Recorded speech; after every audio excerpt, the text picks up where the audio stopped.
Welcome to the GreatBase Tennis Podcast. I'm Steve Smith along with Nicole Erickson. She's a mental performance coach at the FM Performance Center in Boynton Beach, Florida. Mental performance, episode 112. This is going to be great. Thank you, Nicole. Nicole Erickson, what a Scandinavian name, the Viking. Tell us how you got connected in sport, why you're so passionate about sport. I've had a chance to listen to Nicole speak many times. She's worked with our students. We've spent a year together here at the FM Performance Center. But why don't you start with your story in sport?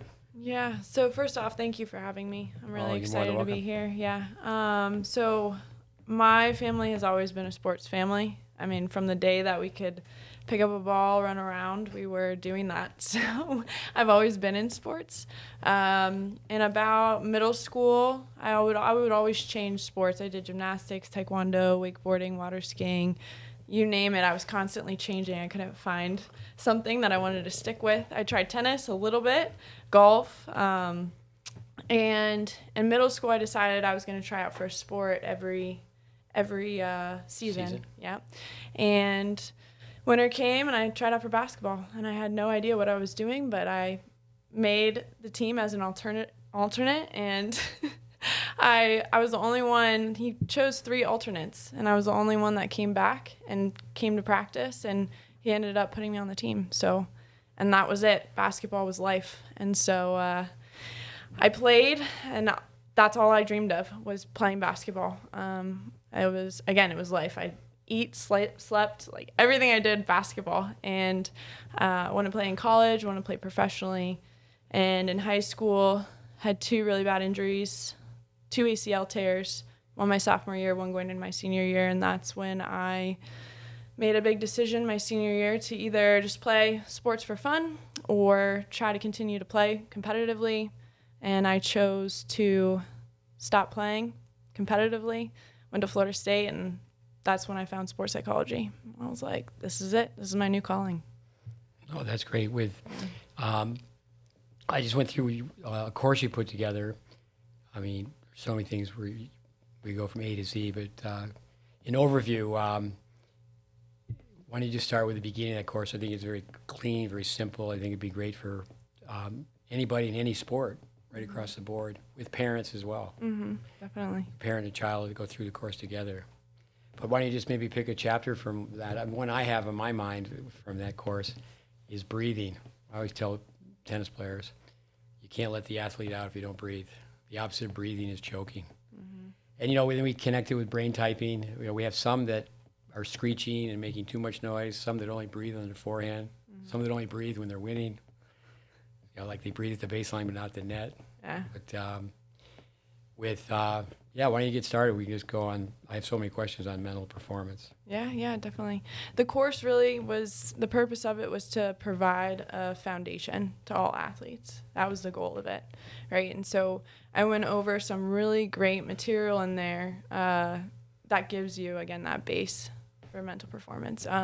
Like you said, breathing. And a lot of times we aren't even aware that we're not breathing, or if our breathing's really wacky and fast and shallow. And so becoming more aware of that and using those techniques, those breathing techniques that I go over in that course, really helps you, again, with awareness and then slowing your breathing down or even speeding it up depending on what your energy is at that moment, right? So if you feel sluggish, pretty slow, I gave you a tool there that you change your breathing to a bit faster and helps you get energized. But yeah, it's very important. I think the main thing, and that's one of my biggest things I like to go over, is self-awareness, just becoming more aware. And that's part of that breathing part, right, that I just went over. It's being more aware of everything, internal experiences, sensations in the body, breathing, because that's where you make the change. With breathing, I have once or twice over the last 48 years been very close to bringing tennis players to tears. And when you cry, you breathe in. Mm-hmm. So when you're around a kid, you just know, you can tell by their eyes, they're just about to start crying. And then you just say, in through your nose, out through your mouth. And there's all sorts of forms of crying. I mean, one in tennis is just swearing, throwing the racket, but with players breathing in. Say, for example, if someone's at a funeral, they could write a eulogy, but maybe not read it or not speak from the podium because of not being able to control the breathing. Yeah, it's a powerful thing. Yeah. With habitual, when does that start? I mean, don't you think in basketball there's not as many interruptions? And then the physicality, up and down the floor. Mm-hmm. And I know it's a combination of anaerobic and aerobic. I mean, there's times where the ball's being brought down slowly. Yep. Yeah. But tennis, with all its interruptions, I think it makes it even more challenging. Mm-hmm. Mm-hmm. I would agree with that. I mean, with basketball, like you said, stoppage of play, timeouts. I mean, if you really think about it, like soccer would probably be the most continuous, right? Because it's 45 minutes of just running around a big field and then a halftime and then another 45 minutes. But yeah, tennis, I mean, it's every point you're stopping. And it's how can you recuperate from that point, let go or capitalize on what just happened. And again, using that breathing, whether it's noticing where you're at breathing wise. And then again, if you need to slow it down, keep it the same, right? I like to tell people that I've spent my life saying the right things to the wrong people. But one player, a young guy, very good, the recommendation is for him to play a lot of basketball because his ball striking is very good. The Soviet system years ago, the challenge was to be a master at two sports. But I think basketball arguably is the best sport for tennis players to play. Yeah. I know a lot of people would say soccer, but I mean, I would say ice hockey because ice hockey, you got to use your feet, your hands, and you got to keep your head up so you don't get hit. It's a collision sport, but with basketball, it's a matter of using your hands and your feet. Yeah. Or in soccer, but that's the number one sport in the world. Mm-hmm. With working with an athlete, what's the best approach? I mean, do you like to do one-on-one? Do you like to? I guess you get into goal setting. You like to do that where when you do goal setting, are the parents there, or is it just you and the athlete? Those are all really great questions. Depends on the age. Yeah, depends on the age. When it's a younger athlete, I like the parents to be there.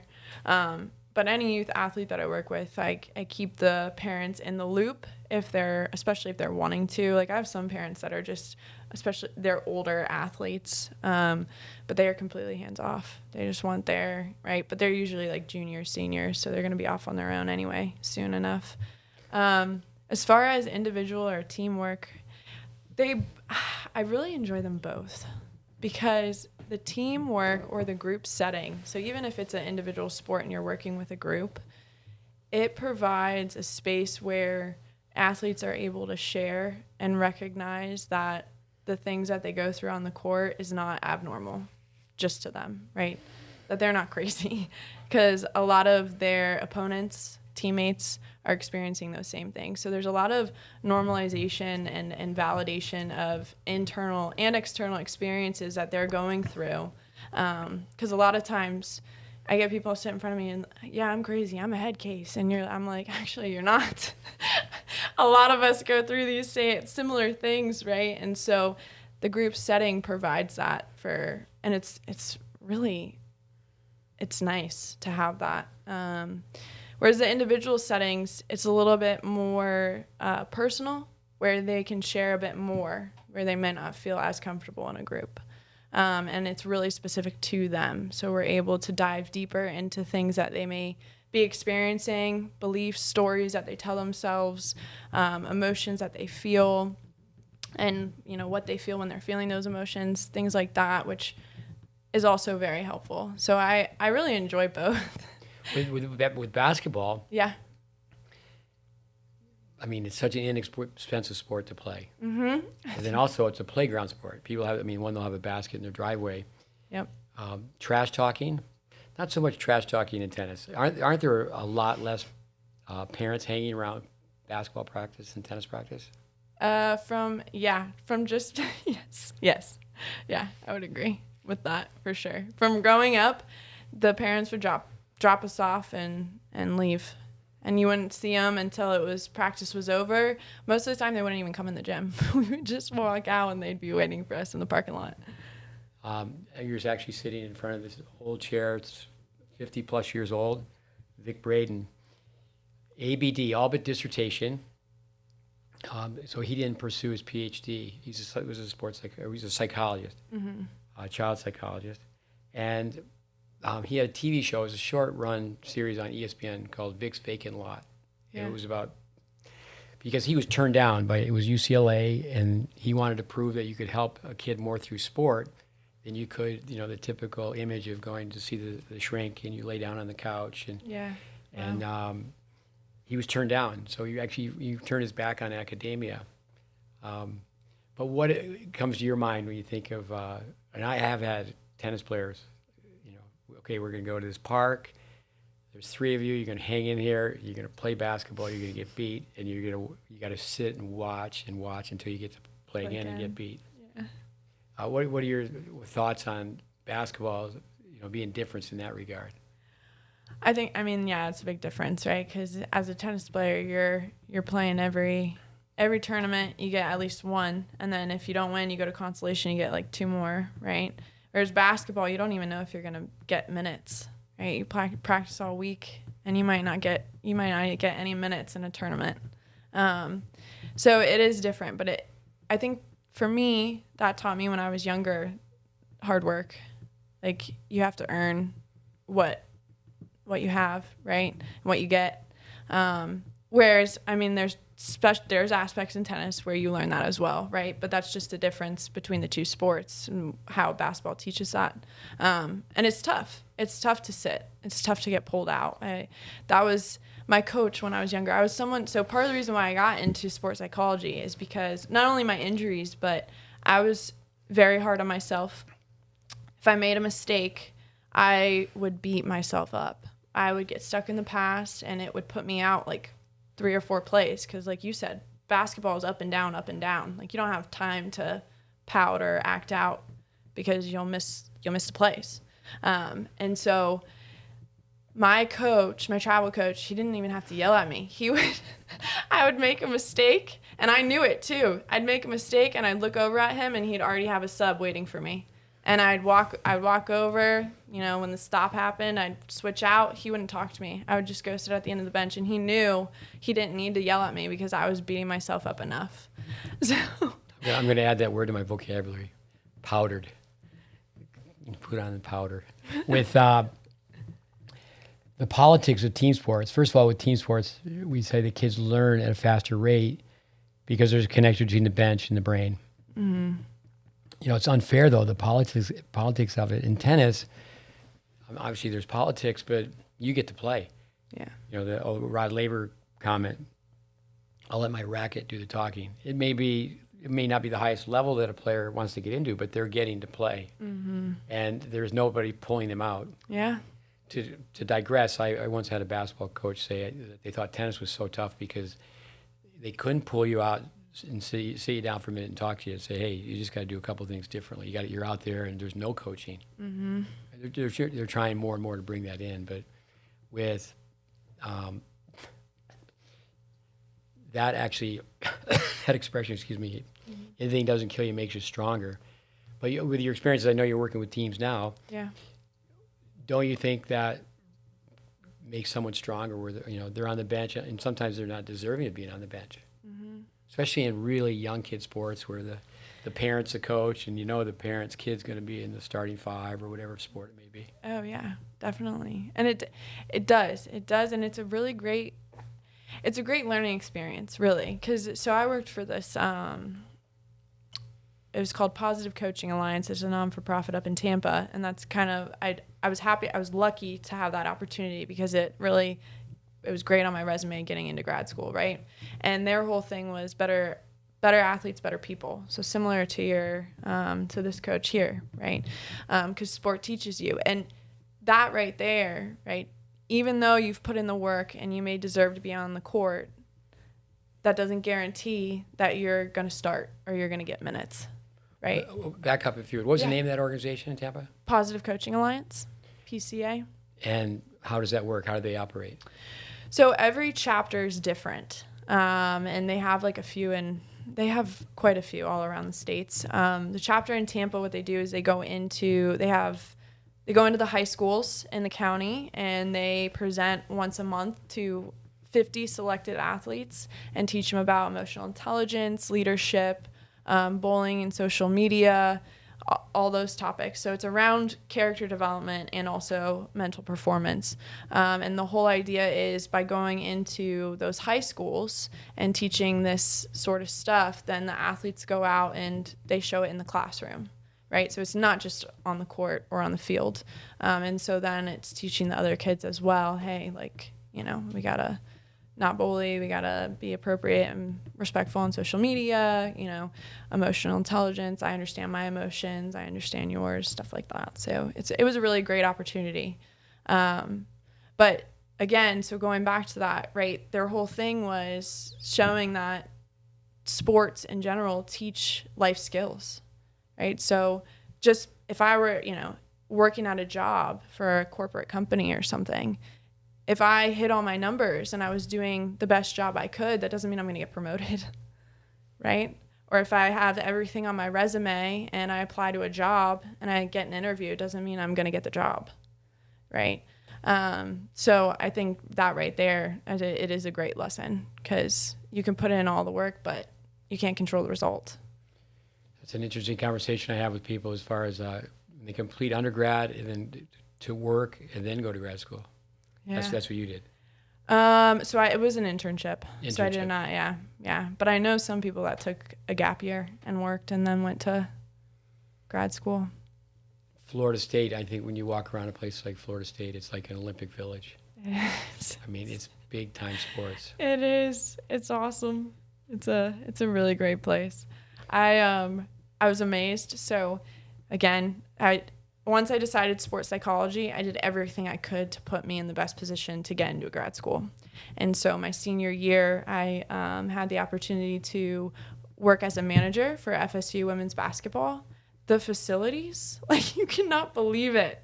I was able to go into the locker rooms at the Civic Center, which is their gym, and they play all the home games.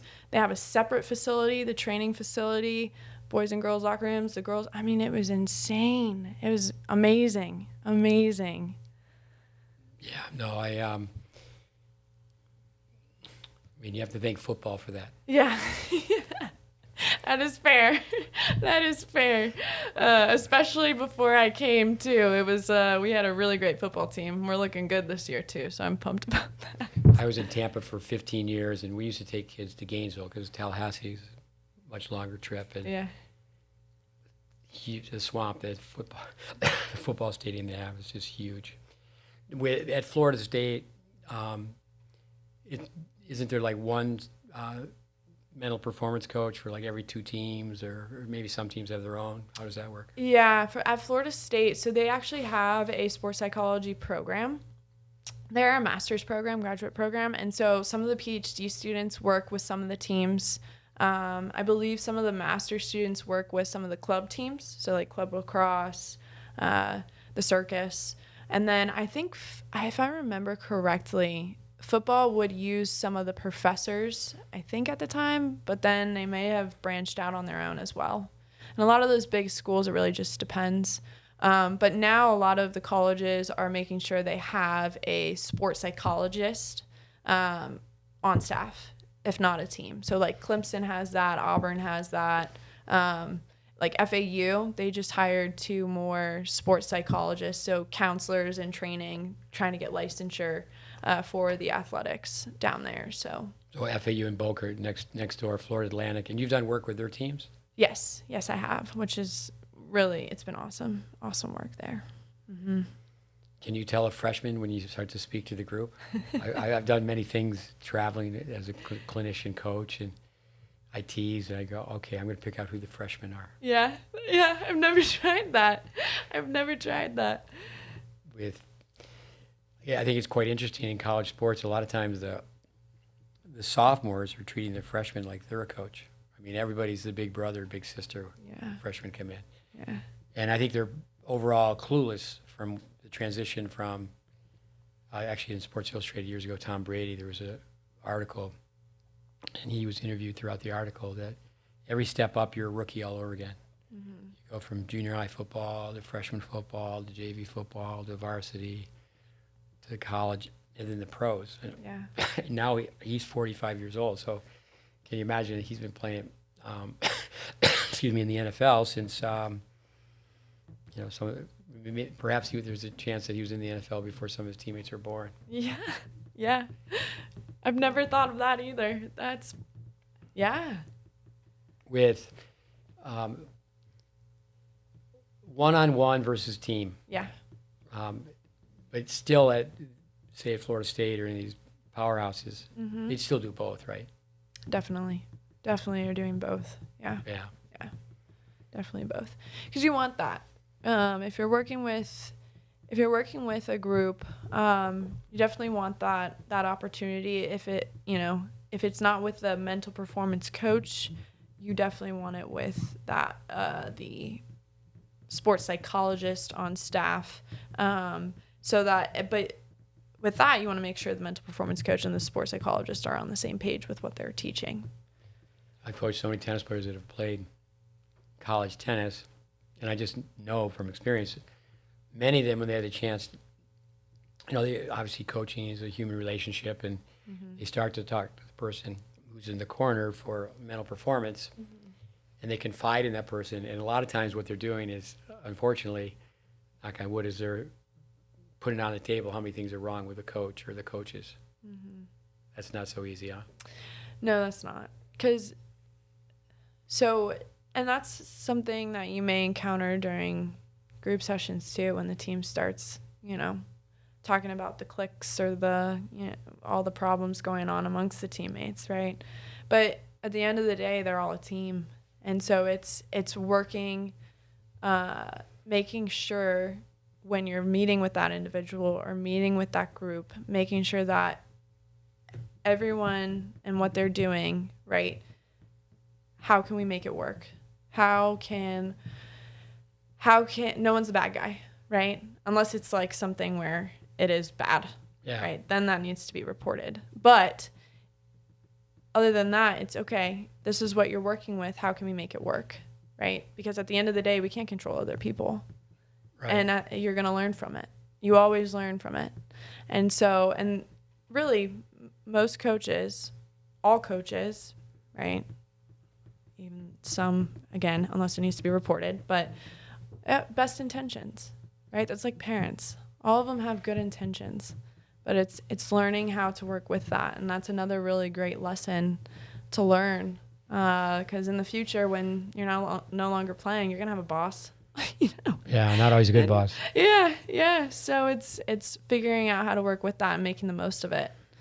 Well, I think with expectations, the opposite of disappointments. Vic Braden used to always say that this happens with parents, excuse me, as well as coaches, is the anger covers the hurt. The parents perhaps hurt, and hopefully it's not that they're hurt that they lost. They're hurt that they had the efforts weren't there, or the attitude wasn't there. Yeah. Yeah. But I think that I tell parents all the time, because I know I've trained a lot of young coaches and they get emotional, and I tell the parents that's a good thing. As you said, as long as it doesn't go crazy, and it doesn't it's to the level where it needs to be reported. But kind of tough love, suck it up. Yeah. 3 types of love: soft love, tough love, crazy love. With coming back to tennis. Yeah. Obviously you spend a lot of time with tennis players now. What do you see as some of the challenges? Biggest challenges, I would say, are high athletic identities. Say that again, please. High athletic identities. So they only see the sport as them, or they are only the sport.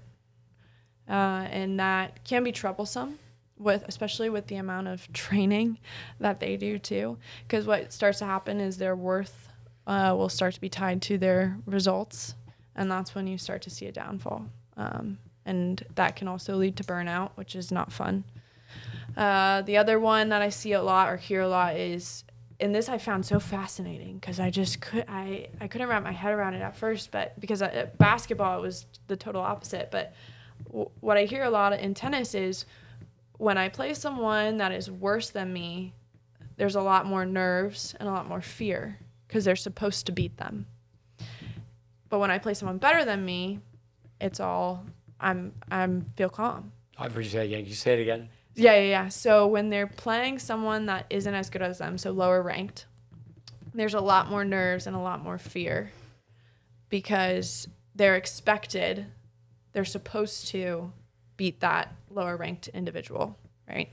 But when they're playing someone that's higher ranked than them or around the same, they're much more calm because they're supposed to lose. So if they lose, then, right, that's what's supposed to happen. But if they win, great. Yeah. Whereas in basketball, it was like, if you're playing someone that's worse than you, I mean, you see it when teams go up against each other. A lot of times, the better team loses focus because they think they have the upper hand and they're calm and they're relaxed and, and then they get into a bad situation where they're not winning. And then then they start to get nervous and they start to pick it up a bit. So like growing up as a basketball player, it was always nice to play someone that wasn't as good as our team because it was like, oh, this is going to be easy. Like, let's go. Let's no mercy. Let's go. And then when we're playing someone not or better than us, it was like, oh my goodness, we got to bring it. It was more nerve wracking. No, that's great for our listeners to hear. I mean, I'm always telling tennis kids, don't be a tennis snob. Play with anybody and everybody. Yeah. Because they'll become threatened. Mm-hmm. There's nothing to win and everything to lose. When you said high athletic identity, I think of the number one player in the world, Swiatek, the Polish player. Mm-hmm. She travels full-time with a performance coach. And their theme is low expectations, high standards. I like that. And the curse really is win. Everybody's thinking about winning. Yes. And as you know, it's not, you're winning. You may not be winning on the scoreboard. You're winning in life, though. Mm-hmm. If you're in there and you're competing. And Yeah. And that's like, so I really like that quote. I'm going to use that. I'm going to repeat that to my clients and things. But it's really that, and it's changing that mindset from results, right? But in life, that's all life gives us. That's all society gives us. We have to win. We have to be successful. We have to have all these things, and then we're going to be happy. And it's like, well, first of all, success and winning is out of our control because you have someone on the other side of the net or playing against you, and they can bring their A game, and their A game could be better than your A game that day, right? And so that by itself takes the control away, right? And so it's so important to shift that mindset to, like you said, and that's part of my approach is what matters to you? What do you want to stand for? What comes from the heart that's going to bring the most fulfillment to you when you're out on the court? And a lot of times what I do with my athletes, it's like, okay, we have success, but we have all these things that mean something to you, right? A lot of times it's like fight and hard work and, determination and honesty and care, all these things. And you say, okay, if you made it to a Grand Slam and you won, but it was without all these things, how great would the win be? And a lot of them, like all of them are like, well, then it wouldn't mean that much. Right? Because all those things that they truly care about aren't there. And so those are the things that matter. And if you're not having those things while you're out playing every day, then where's the purpose? Where's the meaning? Where's the passion? But you have to know what those things are and incorporate them into your life because they're not just going to come, right? Especially if we're just focused on results. I like the John Wooden quote, never try to be better than your opponent. If people start looking at you cross-eyed, say that again. Try to be better than your opponent. The competition's in the mirror. Mm-hmm. If you just get 1% better every day, and it's winning's a bonus. Mm-hmm. Exactly, winning is a bonus. Winning's a bonus. Yeah, I do think that's where all the timeouts, not only in between points, 20 seconds, but in between games. I've always said in that sense, tennis comes across as much more of a premeditated sport, where some sports it seems like it's much more spontaneous. Mm-hmm. Like someone will, in your sport, growing up, basketball, you throw a pass, it's intercepted, you don't have a meltdown in the middle of the floor. You got to transition from offense to defense. Right. Where a tennis kid can just self-destruct. Mm-hmm. Yeah, I would not have done well in tennis. Like you said, that transition, I didn't make that transition a lot of the times. I could have really benefited from mental performance when I was younger. Because, like I said, I'd be out the next two plays. I wouldn't transition fast enough. My head would be gone, and I wouldn't be there. So It's like Michael Jordan. I don't know if it still stands, but he's missed more game-winning shots than anybody in the history of the NBA. But he's not second-guessing himself. He could be 0 for 9. He's still take the shot. Yep. Where Charlie Brown, Snoopy, I didn't invent the double fault. I just merely perfected it. You think double fault, you hit double fault. Yep. And it's just, this is something to ask you too. You've been around tennis, and the self-talk is certainly not original. I'm playing the worst tennis of my life. Yeah. I can't believe it. Yeah. What are your thoughts on just self-talk in general, but self-talk in tennis? Yeah, that's a great question. So our brains, and this is something that I always talk about, our brains are constantly trying to protect us. So if we go back to evolution and we go back hundreds of thousands of years, right, our brains were trying to protect us from getting eaten, dying, right, surviving.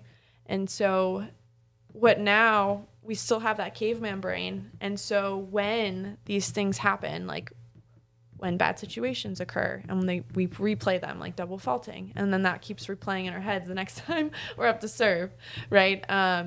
Or our thoughts are being pushed towards us, right, from our brain, and it's trying to stop us because it perceives a threat. When in reality, we're not going to die, right? We're just on a court and we're hitting a ball back and forth over a net. Right, little yellow balls, some white lines. Yes, yeah, exactly. And so it's being able to allow those thoughts to occur, right? So if we're thinking like just those thoughts, allowing them to occur and creating space between them, right? The more space that we're able to create, the better. And then it's about shifting focus. Because allowing those thoughts to just happen and understanding, okay, this is my brain just doing its job. It's working properly, right? And then creating space, that's great. Now, part of my approach, right, I do incorporate self-talk. So I'm noticing, like, right, if I'm sitting here, I'm noticing I'm having a thought that, 5 minutes ago I messed up some of my words because I got ahead of myself, right? And now I'm feeling a little embarrassed, okay? And so that's just me acknowledging what's going on in my mind while we're having this conversation, okay? But that's part of the self-talk. I'm noticing I'm having these thoughts. Or, I'm someone that after this podcast, again, I was really hard on myself. After this podcast, I'll leave here, and on my drive home, I'll be thinking about all the things that I did wrong in this podcast, said wrong. I'll just go through it in my head. And that's a story that happens a lot for me. That's a story that my brain tells me a lot. It's the self-doubt story, or it's the paranoid story that I wasn't good enough. Well, there's two sides to that, though. It's a positive that you're self-critical, but it's when are you self-critical? Right, exactly. So when it's productive, that's great. If it's going to help me in the future and I'm not spiraling down and it's leading me in a direction where it's going to lead to bad behavior and not, a life of fulfillment, then I got to get out of that tangle and hooked thoughts, and right, I got to separate myself. But if it's something that's going to motivate me and help me to become better and lead me in a direction where I'm going to get the most benefit out of it, then yeah, that's great. I don't need to do separate or anything like that, right? When you said brain protection, our brains are trying to protect us. I also think that there's also ego protection. Yeah. People are trying to protect their ego. What are your comments on? We always say ego's the enemy, ego kills. Ego gets in the way. Yeah. And that's something, so it really just depends on the person, right? So like depending on what the ego is trying to do and protect, right? Like, yeah, you're trying to protect your ego, right? Who you are, what you're perceived as. And that is part of protecting yourself. Because back in the day, right, if we're thinking about like, I want to show that I'm strong and I'm smart and I'm not dumb, right? Because I care what other people think about me. Well, back in the day, if you were like, again, caveman days, if you were by yourself, a lone wolf, the likelihood of survival was slim to none, right? So you wanted to be a part of a group. You wanted to belong.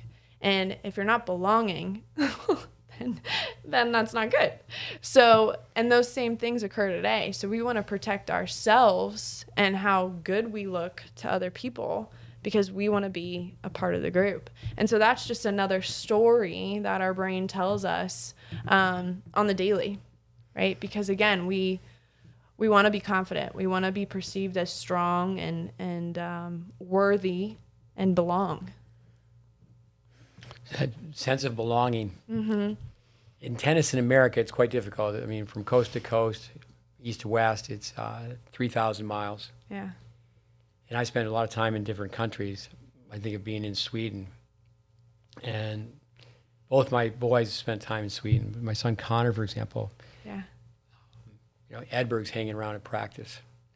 And, there's only 10 million people. They all live pretty much in the southern part of Sweden. But I do think that's a problem in America where kids don't have that sense of belonging. Like, gee, I'm not good enough to be in this group. But exposure, this little club, I mispronounced the name of the town, Växjö, is, Edberg's hanging out hitting with the juniors. Yeah. And, there's stories like, say, Pete Sampras, when he was 17 years old, he had a huge win. He beat Elliot Telscher. It was Indian Wells, and Telscher was top 10 in the world, but they grew up at the same club. Yeah. And jump back, Sampras, he had no awe factor. He wasn't in awe of Elliot Telscher. It's like he felt like he belonged at the same facility, even though he had jumped from practicing at the Jack Kramer Club to playing him in a major tennis event. Wow. Could you imagine that feeling? It would be an amazing feeling just to be a part of that, right? That group. I think now cell phones, Oh. kids, working with Coach Nicole, we don't really have a squad. We have a revolving door. And I know during the winter months you did several classes. Yeah. And all those players speak so highly of what you did for them. With a squad, so if you had the same kids every day. Yeah. But kids come in now with a sense of belonging. I mean, I think you have to at least talk to the person next to you. Yeah. You go to lunch and you can't be on your phone. No. So how much are social skills part of being stronger mentally? I mean, we have kids where I'm saying, hey, say hello to the parents when you come in. Say hello to everybody. Be a greeter. Hi, how are you today?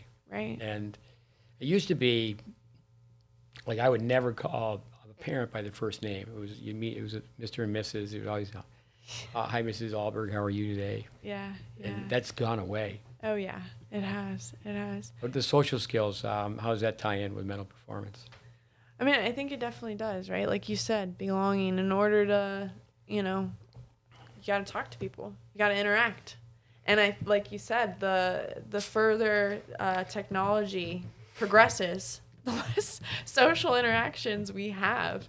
And I think it's troublesome. I don't think it's good, especially going back to the belonging piece and like wanting to be a part of the group. I mean, it's no longer small groups anymore. It's like these big, huge groups that we're a part of because of what the internet provides us, right? Like the groups that we're a part of on social media are thousands of people seeing your content whatever. And it's so much. And it's like, how can we keep track of all of that? And it's a lot. It's a lot of time and energy and like way too much. So the social interactions, and it's different because, and even for me, like when I was younger, this is funny because my boyfriend and I talk about this all the time. We didn't sit in the house and watch TV all day or play video games all day. We were outside all day. Like my best memories are playing Manhunt, and I had a friend down the street, Cody. That's part of the reason why I fell in love with basketball, because he would drive down at like noon every day of the summer and we'd play basketball until like dinner time. That was what we did. And now I feel like there's more of like sitting inside, being on the phones, and there's less social interaction. And why it ties into the mental side, again, it's being able to share your experiences and create a sense of belonging. Because if you're on your phone, how are you going to create a sense of belonging with the people around you, right? So, yeah. With your work, you find it's mainly tennis players that are homeschooled? No. There's some soccer players, golfers. So there's baseball players. When you work with a team, some of them are homeschoolers? Unless it's a high school team. But yeah, some travel teams. Yeah, homeschool. Or individuals, homeschoolers. Yeah. I do think in tennis, Oh, there's an upside, and downside to everything, but I do think with the kids that are homeschooled, I mean, school is a child's workplace. Yeah. And, they get to the point, especially if they start really early, there's very little interaction. It's getting in the car, the parents driving to practice, and they're with the same small group of tennis players. And I don't think they certainly experience real world, going out to tournaments and all the craziness with that. But Right. I think there's definitely something missing before that didn't exist. I mean, you mentioned bullying. There's just like anything and everything goes on in the hallways of a school. But Oh, yeah. not so much. Tennis is, again, I don't think that tennis kids regulate other tennis kids like that, like that happens in other sports. And I do have definitely most of the tennis players. I have had like I said, and I was surprised by it, right? Like a baseball player that's homeschooled, or a diver, or, it's random, but definitely more so tennis players, like all of them. I feel like majority of them are homeschooled, and it is different because you aren't interacting with, you have 7 periods in a day, and it's 23, 25 new people that you're going into the classroom with, right? Let me ask you this: with high school football, I'm always telling people, mothers, fathers, boys, girls, go watch the double sessions in the back of high school in August. Yeah, 2-a-days. 2-a-days. Yeah. But in tennis, most kids are doing 2-a-days. Every day. In tennis, but that's not true in other sports, right? They're not doing Oh, volleyball twice, basketball twice. No, not at all. I don't think I've ever, in my time that I've worked, I don't know if I've ever encountered 2-a-days with other athletes. Maybe not the way that tennis players do it, right? Because it's like every day for tennis players. But as far as 2 days, maybe a couple here and there, but never consistently. I think tennis players should cross-train where, again, to take that second sport, you use basketball. Like, say, Marty Fish and Andy Roddick both played on the same high school basketball team. They did it for fitness. But that's a lot more fun than going to the gym. Definitely. I agree. Play some basketball. Yeah, I agree with that. That's something, and I feel like that's something in every sport. So many athletes are specializing at such a young age, and they're not cross-training. They're not multi-sport athletes. Like, it's very rare to meet a multi-sport athlete because of the demands that, one, the athletes and the families feel, and then also the demands from the teams that they're on. I've met soccer players where they're not even allowed to play for their high school teams. They're only allowed to play for the travel team, right? And so it is. And even I did that. So when I started playing basketball, I was running track as well to get a workout in the spring. And my junior year, I stopped running track, and I became only basketball. I'm asked this question. Let me ask you. Maybe it varies from sport to sport, but when do you think people should specialize and just start playing just one sport? That's a hard question. It's so hard because, like I said, the demands now, it's like, who's going to be the best and what do you need to do? And it's, you need to play that sport every single day and only that sport, right, in order to be the best. And I don't know if anyone's really ready to stray away from that now because of the culture that it's created, right, because everyone's trying to be the best one. And so and that's something, going back to that athletic identity, that's something that you run into. It's like, I can't take a day off. I can't. Like, a lot of athletes struggle with taking a day or two off when really, like, body-wise, physically, you need that. And then they soon find that mentally you need it too, because you're going to eventually overtrain, get stale, then burn out. But a lot of them feel too guilty, or they get nervous and anxious because there's someone else working and they're not. So it's a tough question. Maybe I find it hard to say because I think everyone should at least try to do some other sport. And again, it goes, some get nervous playing other sports because of injury, right? Like tennis, it's not a contact sport. And so going into a contact sport, golf, not a contact sport. So then going and playing something like that, they may feel like the likelihood of injury is higher, and so they don't want to put themselves in that sort of situation. So there's a lot of variables to it. But I would say, as long as possible, try to do multiple if you feel comfortable and able, right? Yeah, even to cut it down, where say when you're really, really young, you're trying everything like you did, through elementary school or even the latter stages of elementary school. Then if you're playing 3, then knock it down to 2. Yeah, exactly. I agree with that. I do think we have a visiting coach. We were talking about that just today. Is in tennis, I think the number one reason is money.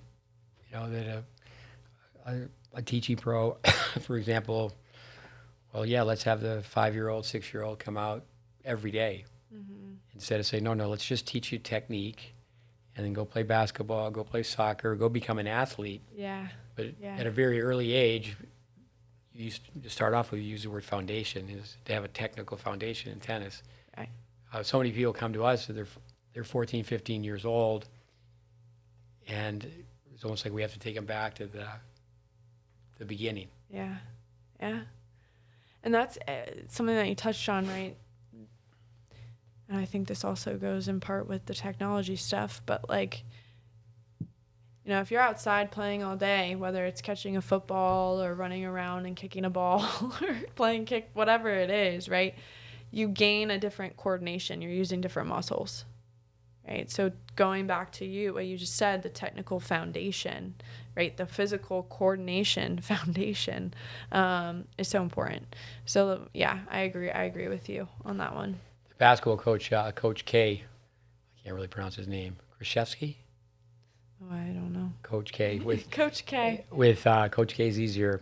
He says that years ago, that the players he had, Duke forever. I was gonna say is the players of yesteryear were more athletic. They're bigger, stronger now with nutrition, with what they're doing with strength development. Right. They're doing a better job in the cafeteria, a better job in the gym, on the track. But the reason for that is they play different sports. Yeah, that's not surprising. There's a book called Range, the specialist versus the generalist. And the generalist, and that applies to life too. Oh, yeah. Throw everything at them but the kitchen sink. But I like what you said about time off is, if someone just takes, say, 45 minutes and they do tennis work for 45 minutes, even if it's for 15, the way the brain works, it changes as good as the rest, and then go out. But the problem is there's no pickup sports anymore.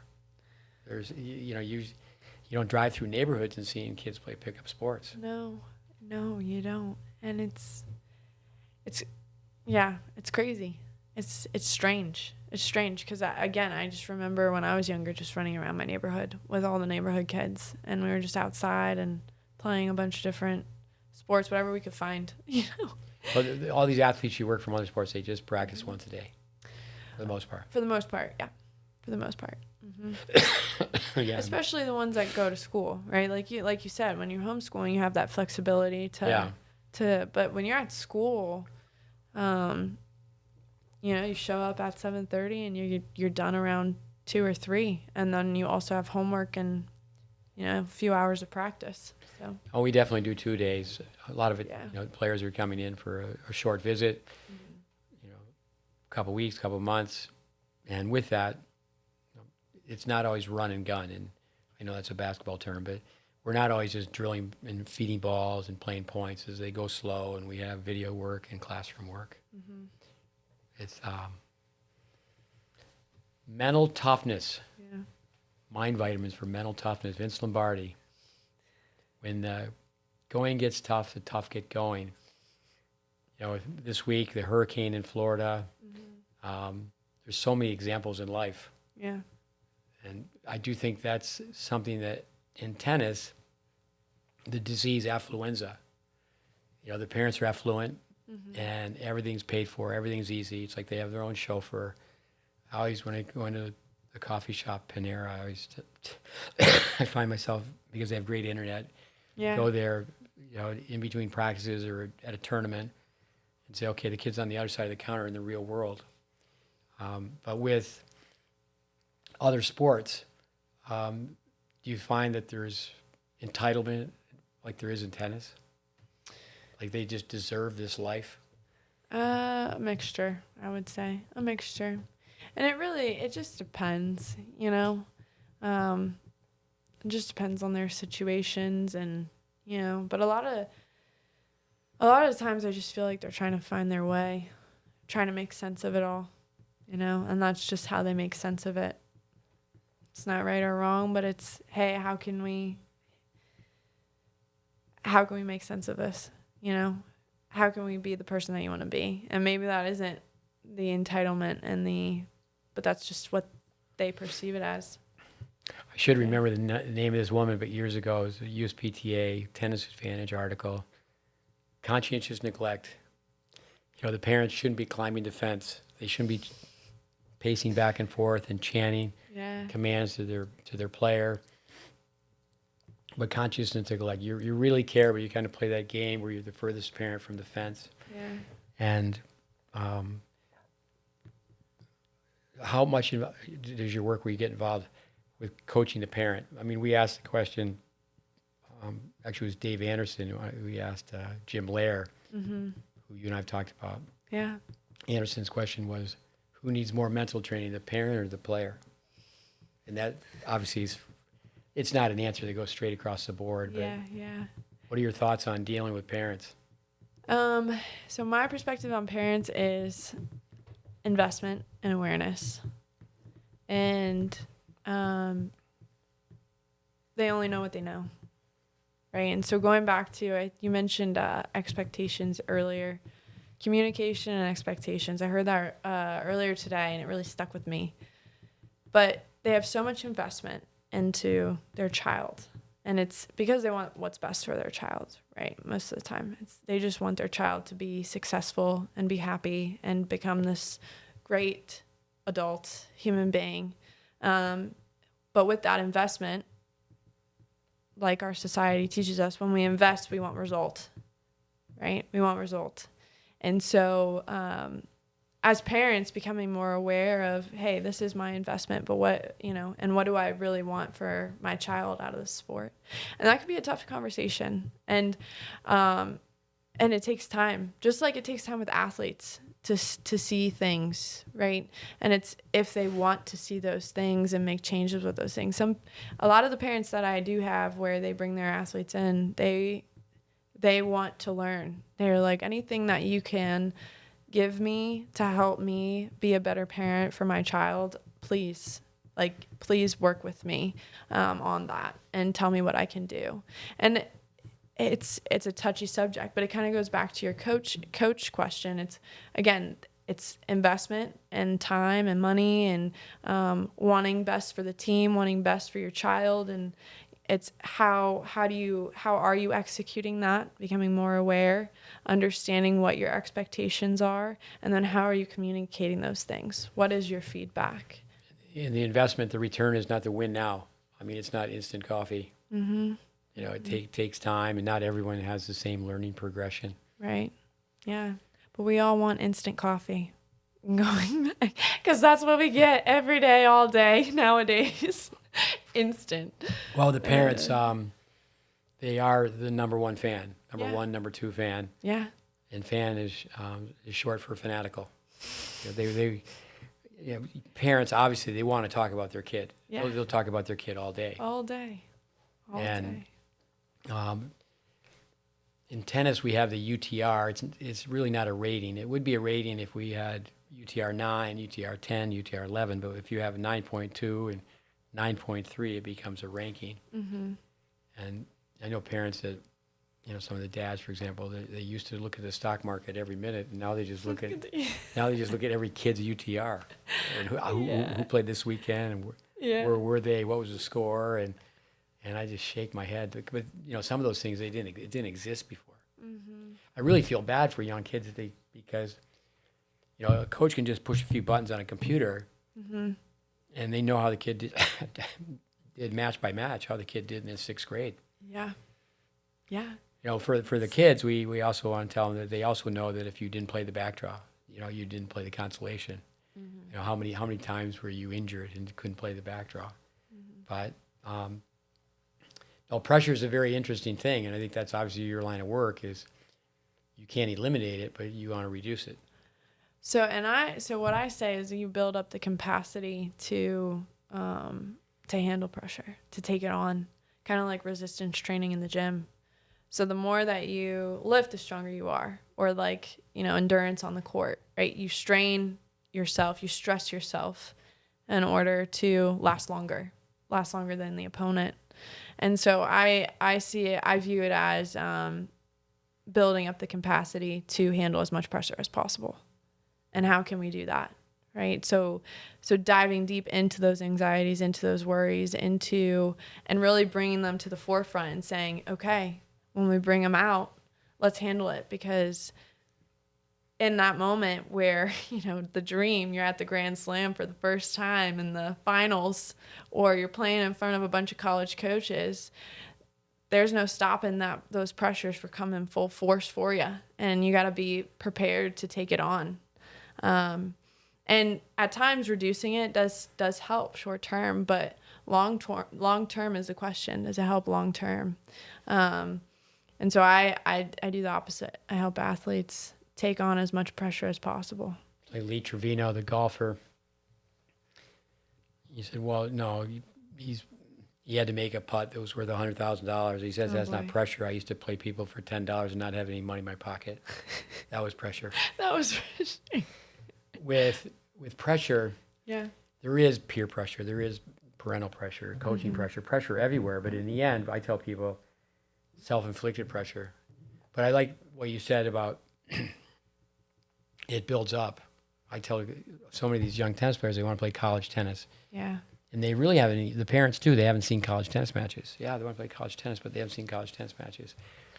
But to be at a college tennis match, especially if it's in a tournament. Yeah.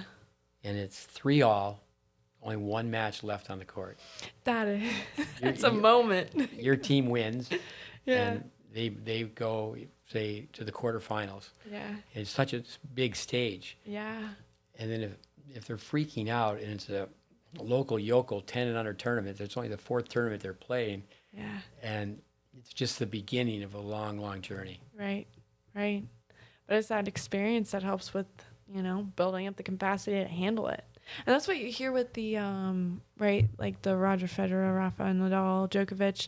They've experienced being on the grand stage so many times. It's almost like they have an advantage when they go out there and play again on the big stage in front of everyone against someone who's played for so long. Now, flip side, that pressure of, well, I'm supposed to win this, right? I have to win this because that's who I am. But yeah, through their experience, I mean, they practice so much under that pressure. Other than the distribution of money. I mean, those players make so much money. Yeah. And they have a team. They have an entourage. Yeah. Yep. They have a physio. They have the whole 9 yards. It gets to the point where they have a publicist and all that. But just there's so many people that are trying to make it, and the distribution of money that they don't even have a coach. Can't afford a coach, and there's the people always ask, what level do you have to be at to make money? And it really depends what country. At one point, Nishikori was making more money than Nadal. Wow. It's just because of the endorsements from Japan. Yeah. But because there's so many sports in America, a young American that's ranked pretty high, they're they could be 100 in the world, and they're worried about breaking even at the end of the year. Wow. So there's the war of financial attrition as well. Yeah. I think that's one nice thing about team sports is the players are not paying for the bus. Mm-hmm. There's meals, but tennis players, they're just totally on their own. Yeah. And the burden, like here in the U.S., really is on the family. Yeah. You hear that with golf too. I've met some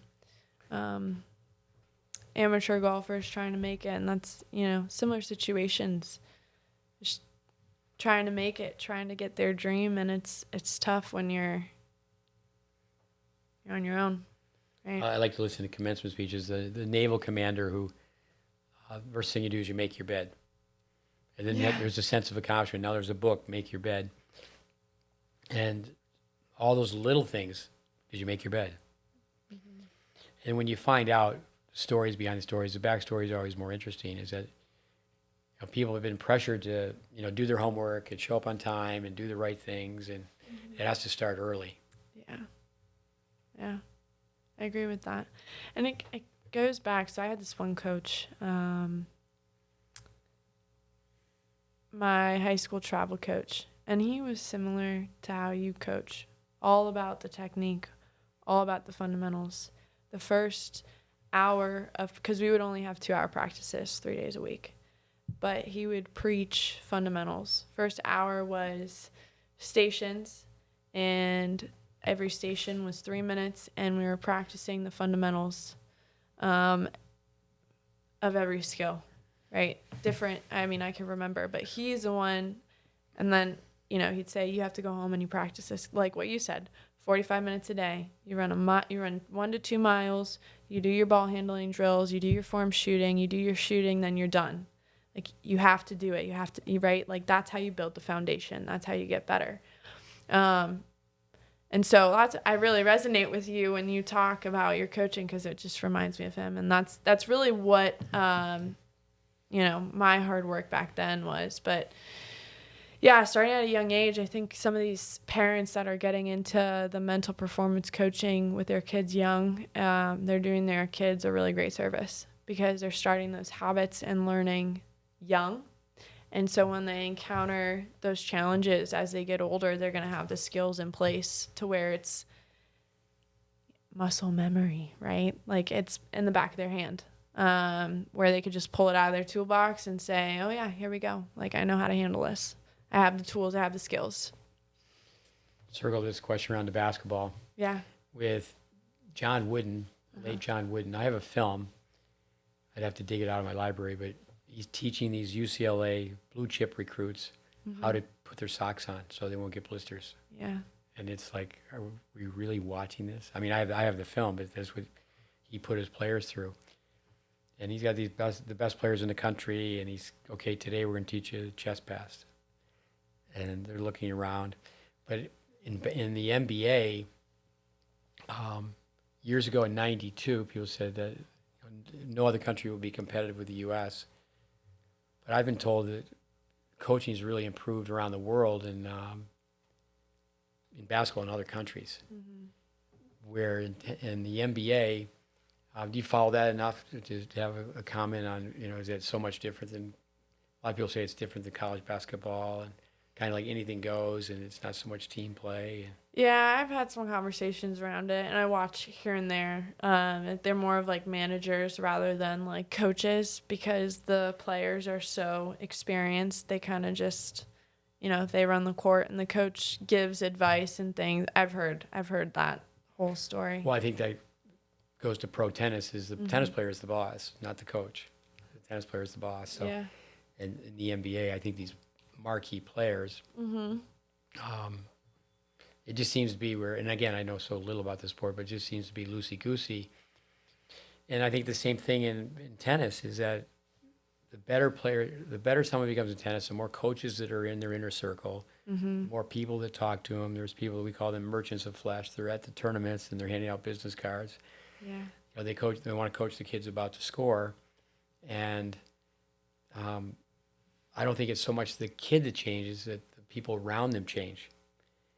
And what are your thoughts on that when kids start to win early and they get too much attention because they're winning early? That's a good question. Always told that they're going to be the best, and they're so good. I've seen two sides of it, right? The one side is they stop working as hard. They become complacent. That's one side. And the other side of it is they become very, very fearful, fear of failure. That just kind of goes back to what I was saying earlier when you hear the kids, they have a lower UTR than me, so I can't lose. Those kids that are constantly being told that they're the best and they're supposed to be the best, they have an identity around that. And if they lose, then they're not who they are, right? Yeah. And so that really, that's what I tend to see. So both sides, it just really depends on the person. The Germans have a great word, Kreismeister, circle champion. I did that on the board today, talking to a few players. Okay, so you have local tournaments. Mm-hmm. Say it's even like a high school team, so you have competition within the team, make the lineup, or even go from freshman to JV to varsity. Yeah. But then it's district, sectional, regional. I guess it's conference first. It would be team then conference. So you get to the point where it's regional, it's national, it's international. There's this. It's a ripple effect. It's a pretty big circle. Yeah. And they are so much just in their own backyard, and they don't know it. They don't realize it's just backyard mentality. Mm-hmm. Even here in the U.S., when you're playing national tournaments, to do the work on, how many kids are playing tennis in the U.S.? Yeah. I always tell people they do really well in national tournaments. Well, just multiply by 165 now, because there's approximately 165 countries that play. Yeah. Wow. And that, I guess, you just made me think of when I was playing basketball. I remember I went to my first showcase tournament, and we weren't even playing in the highest division. And I just remember convention centers full of basketball courts, and you walk in and there's these girls playing the highest divisions. They're the ones that are going to the big schools. And they were just, all of them were like 5'11" and taller, just, crushing it. And I'm like, oh, 5'6" West Palm Beach girl just trying to make it, probably playing one of the, I don't even remember what division I was playing in, but so that was eye-opening for me, just to go off of what you were saying about, the conversation earlier just now with the court is big. Right? It's not, you're just not playing in your back court. There's a story that my dad always would tell me when I was younger. He said his wrestling coach would always tell them, you may be the best here, but you can go somewhere else and someone will crawl out of nowhere and they'll beat you. You don't know. You just never know. And that shouldn't stop you from, just because you're the best here shouldn't stop you from continuing to train and pushing hard. So that's always something that stuck with me, that story. Billie Jean King, I think this is a great comment. The reason you want to win is so you can play again. I want to win so I get to play again. Yeah. And in tennis, the knockout tournament, you lose and you're out. Mm-hmm. They do have back draw, but some kids will, the Triple Crown, they lose in the main draw. They lose consolation, they lose doubles. And the numbers are frightening on how many kids don't go back for a second tournament. Wow. Because when people sign up for a tennis tournament, a lot of times they're just not ready to play a tennis tournament. They don't know any better. It's like you said about the parents, they just don't know. Yeah, don't know what they don't know. Yeah. With, in tennis though, I think it happens for sure, just so people get to a certain point in tennis, maybe not in other sports, but fundamentals are not even addressed. Mm-hmm. I can understand where someone, they're going to play college tennis, but they're going to be there 4 years. If they redshirt, they're going to be there 5 years. If they have a hole in their game, they need to deal with that. Mm-hmm. But I do think that there's a big difference between the developmental side of tennis and recruiting. Yeah. We pride ourselves on the fact that, we're not recruiting. We're not, giving out scholarships. We're not an academy with so many kids that we have a backroom deal where, 10 to 20 kids are on a scholarship. Mm-hmm. Mm-hmm. With, in basketball, you basically have to play through your school, correct? Or you eventually, you could play club basketball, but the best kids in the United States play high school basketball, right? Yeah. They're playing high school and travel. But even the travel, like my travel team, we would raise money so we could go to tournaments, But there's a season that's just the high school season. They're not both at the same time. No. There's a high school season, and then travel ball starts in the spring throughout the summer. My father used to use the word prima donna. It's not the kid's fault, but the individuals become bigger than the program, and in the U.S., kids are not playing high school tennis. And really? they're not playing for something, a team. They're not playing for something bigger than themselves, and that's a whole different type of pressure. Yeah. when you have to do it for someone else. Yeah, it is. It is. And then it's interesting when they do go to college. They've been playing this individual sport all their lives, and now they got to be a part of a team. And they have to make lineup, and they are playing for something bigger than just themselves. Our parents who listen, a lot of the kids that we've had are conditioned a little bit better than those that perhaps that we don't train. Mm-hmm. That a college coach would say, no, they have to learn to be on a team. They have no idea how to be on a team. Mm-hmm. Mm-hmm. You know, I have some fun with that where I don't let nicknames stick, but call somebody I, me. They only use 2 pronouns, I and me. Hey, I, me, over here. Does everybody know I, me? And it's just I, me, I, me, I, me. Oh, too funny. But that's how they've grown up. Yeah. You know, that's how they've grown up. They don't even carry their own bag. You know, the tournaments, their parents are carrying the bag. And Yeah. with mental performance, Jim Lair's definition of mental toughness is to eliminate it's not actually his, he would say that. Yeah. It comes from Rainer Martin. Eliminate the external stimuli and focus on the task at hand. And with Lair, you do hear Lairisms, you know, throughout interviews with athletes. Mm-hmm. But the task at hand, I think that's where people are not in the moment. Not, okay, what do I need to do shot by shot, ball by ball, movement by movement. Right. That's the big thing that I talk about, controlling focus, being in the present moment, and learning how to recognize when you're getting distracted, right, when you're not present. So whether that be you're in the future or the past, right, you're worrying what's going to happen, or you're angry with what you just did, or you're angry with what you did in the first set, right? But you have to recognize that. And I think that's one of the hardest parts, because we get into this spiral, right, where thoughts are just flooding in and our emotions are high, and it's like you're there and there's really no cue to say, hey, right, snap out of it. Like, you're not here with us right now. But yeah, recognizing that and then bringing yourself back to the task at hand. And that takes practice, just like the fundamentals of tennis, right? Being able to recognize when you are distracted and bringing yourself back takes practice every day. And there's a lot of ways to do that. But those are some of the exercises that I give my clients, and that is how I would define mental toughness as well. Being able to stay focused on the present. We talk quite a bit about brain typing off the Myers-Briggs and the synstates versus the intuitives, that they're in the moment. Mm-hmm. You're not thinking about the consequences. It's okay, I'm going to take the shot. I'm going to have some fun and take the shot. Yeah. With, no, I think that it's so vast, what you do, the mental, emotional side.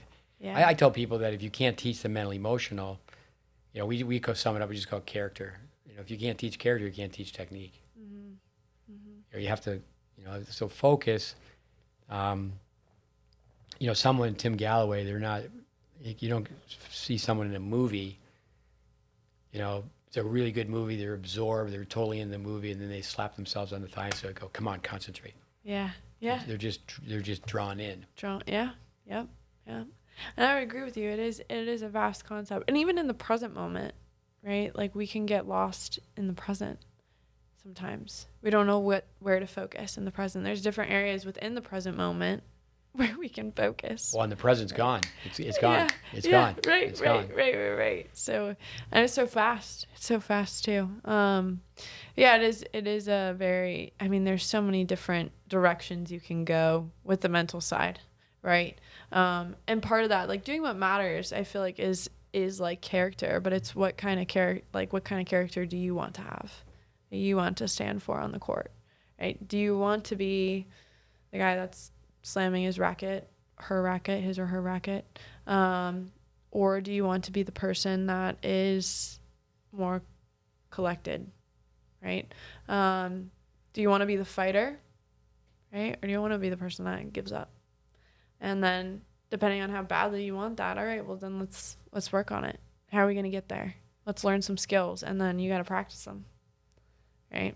So they really have to ID themselves. Like, I spent 10 years on a college campus, and unfortunately, several students became alcoholics. Mm-hmm. And I went to the meetings, not on a regular basis, but I went to enough AA meetings. The first thing is you got to admit you have a problem. Yeah. So it's the same in tennis, or same in mental performance, correct? Yeah. Yeah, and it might not be right away. It might not be right away that you're, and a lot of times, athletes come in and sit down, and it takes time to get there. It's not just like an open book right away. You got to build that relationship. You got to create a space where they feel comfortable to talk about what's going on internally, because how often do we actually talk about what's going on in our heads and what we're feeling and where we're feeling that, right? And then once you're able to do that, like you said, okay, now I see what's going on, right? But it takes time to see what's going on, right? It doesn't just, hey, here's your problem, now let's fix it. That can be really overwhelming, right? Very overwhelming. And so, yeah, just slowly working toward that and wanting it. I would say the first step is wanting to make change. You get some athletes and they're like, I'm just here. Some athletes really want to be there. And those are the athletes where I see the most change and the most benefit of working with them, With the structuring of your work, Mm-hmm. mental performance, many times you're talking to them after the heat of battle, Mm-hmm. right? I think there's no perfect scenario, but if the mental performance coach was full-time, was at the practice, was at the matches, and Yeah. but even a tennis coach, Yeah. the tennis coach is coaching the players, say it's just a group of 20 plus players, they're different ages, different levels, they're going to different tournaments. And many times the player goes to the tournament without the coach. Do you find it difficult to recapture? I mean, if the parents are explaining to you what happened and the player explains to you what happened, I guess film would be a substitute. You could look at film. Yeah, you could. And so I think part of it, is really, for me at least, obviously being there and observing is helpful. Like when I was in grad school, I had that time. So when I was paired with a team, I was at lift with them. I was at practice every morning with them. And I was able to see their interactions. I was able to see their behaviors on the field. And then when we would meet, whether it be individually or as a team, I could bring those back in. Hey, what were you thinking? What were you feeling there? What was going on there? Let's talk about this interaction here, right? I was able to pull from that. But really, I see what I see, but I need to understand how they're interpreting it externally and internally. And so really getting that feedback from them, would it be beneficial to be watching them as well? Yes, it would be. But I do like to hear from them, and I like to hear from the parents, because one, it gives me an idea of how the parents are giving feedback, right? And their motivations and their intentions. And from the child, right? When they talk to me about their performance, I hear a lot of what I need to hear from them, right? How they view themselves, their perspectives, the way that they put pressure on themselves, right? Just by the way that they talk. And so that gives me an idea, okay, I know what we need to work on, and without them even really knowing, right? Because it's really the person first. It's really just helping them, again, to find out who they want to be as a person and gaining those skills. And then they'll find clarity on the court. If they're hard on themselves on court, they're definitely hard on themselves probably in school too. Most of the time. Some athletes are like, I don't care about school, I just want to play professionally, right? But they do it because they want to play college first. But a lot of times they're hard on themselves in other areas too, if they're being hard on themselves on the court. Yeah, no, I think when they report to you, the picture they paint. Yeah. And I think that's where sometimes the child becomes a master manipulator, because they paint a different picture. Mm-hmm. And then also, too, then the parents, opposites attract. Yeah. And how one parent sees it versus the other parent seeing it. Mm-hmm. it obviously becomes very complex. It can be. Yeah, definitely. I agree. That's why I agree with you. Like if I was able to go watch every single athlete's practice, and watch all their games, it would definitely benefit me. Definitely. It sounds like it's next to impossible because you're working with all these different sports too.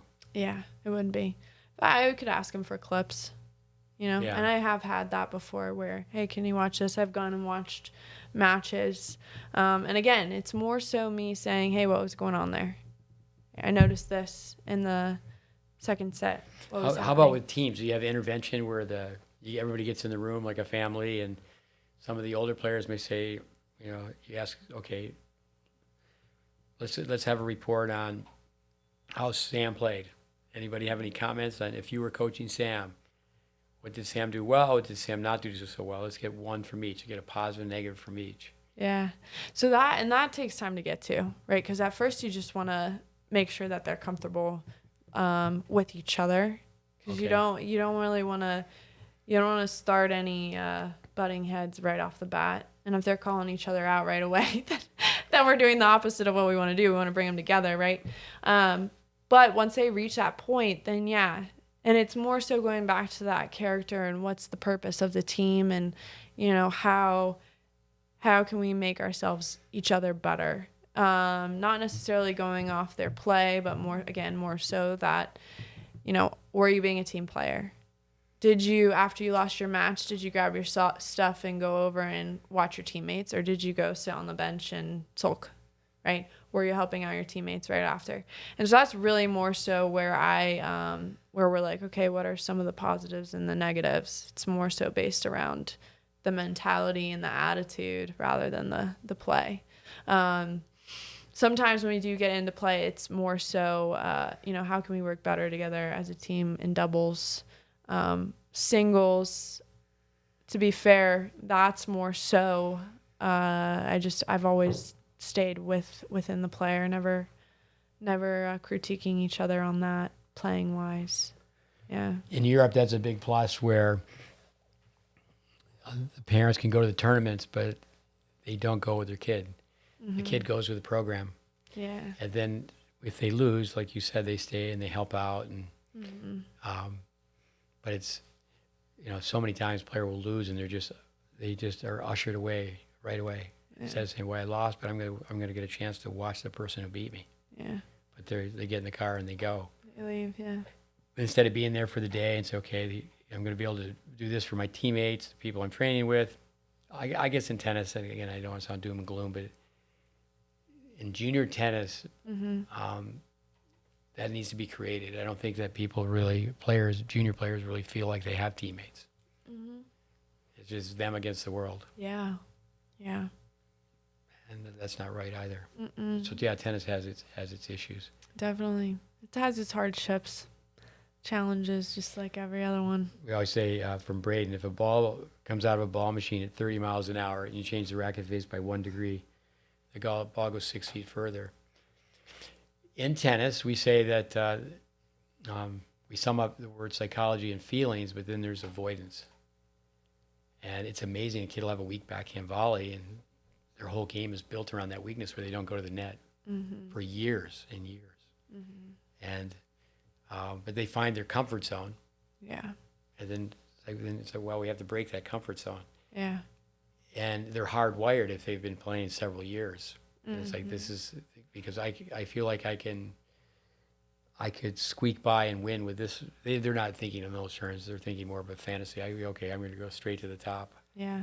We tease and say that it's not true with the girls as much, but the boys, should say young men, young women, that a guy can be number 2 in his dorm. He's number 2 in the room. His teammate can beat him. He's number 2 in this room in the dormitory. And next year he thinks he might be 1 in the world. It's, you have to, like, okay, you have to know where you are. If you don't know where you are, if you don't know point A, you're not going to get to point B. But I think your sport, we talk about other sports too, but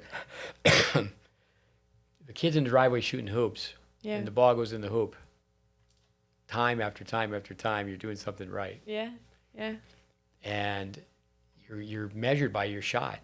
other things too, but you're measured by your shot, and there's stats for that. Mm-hmm. But in tennis, you're measured by the person on the other side of the net.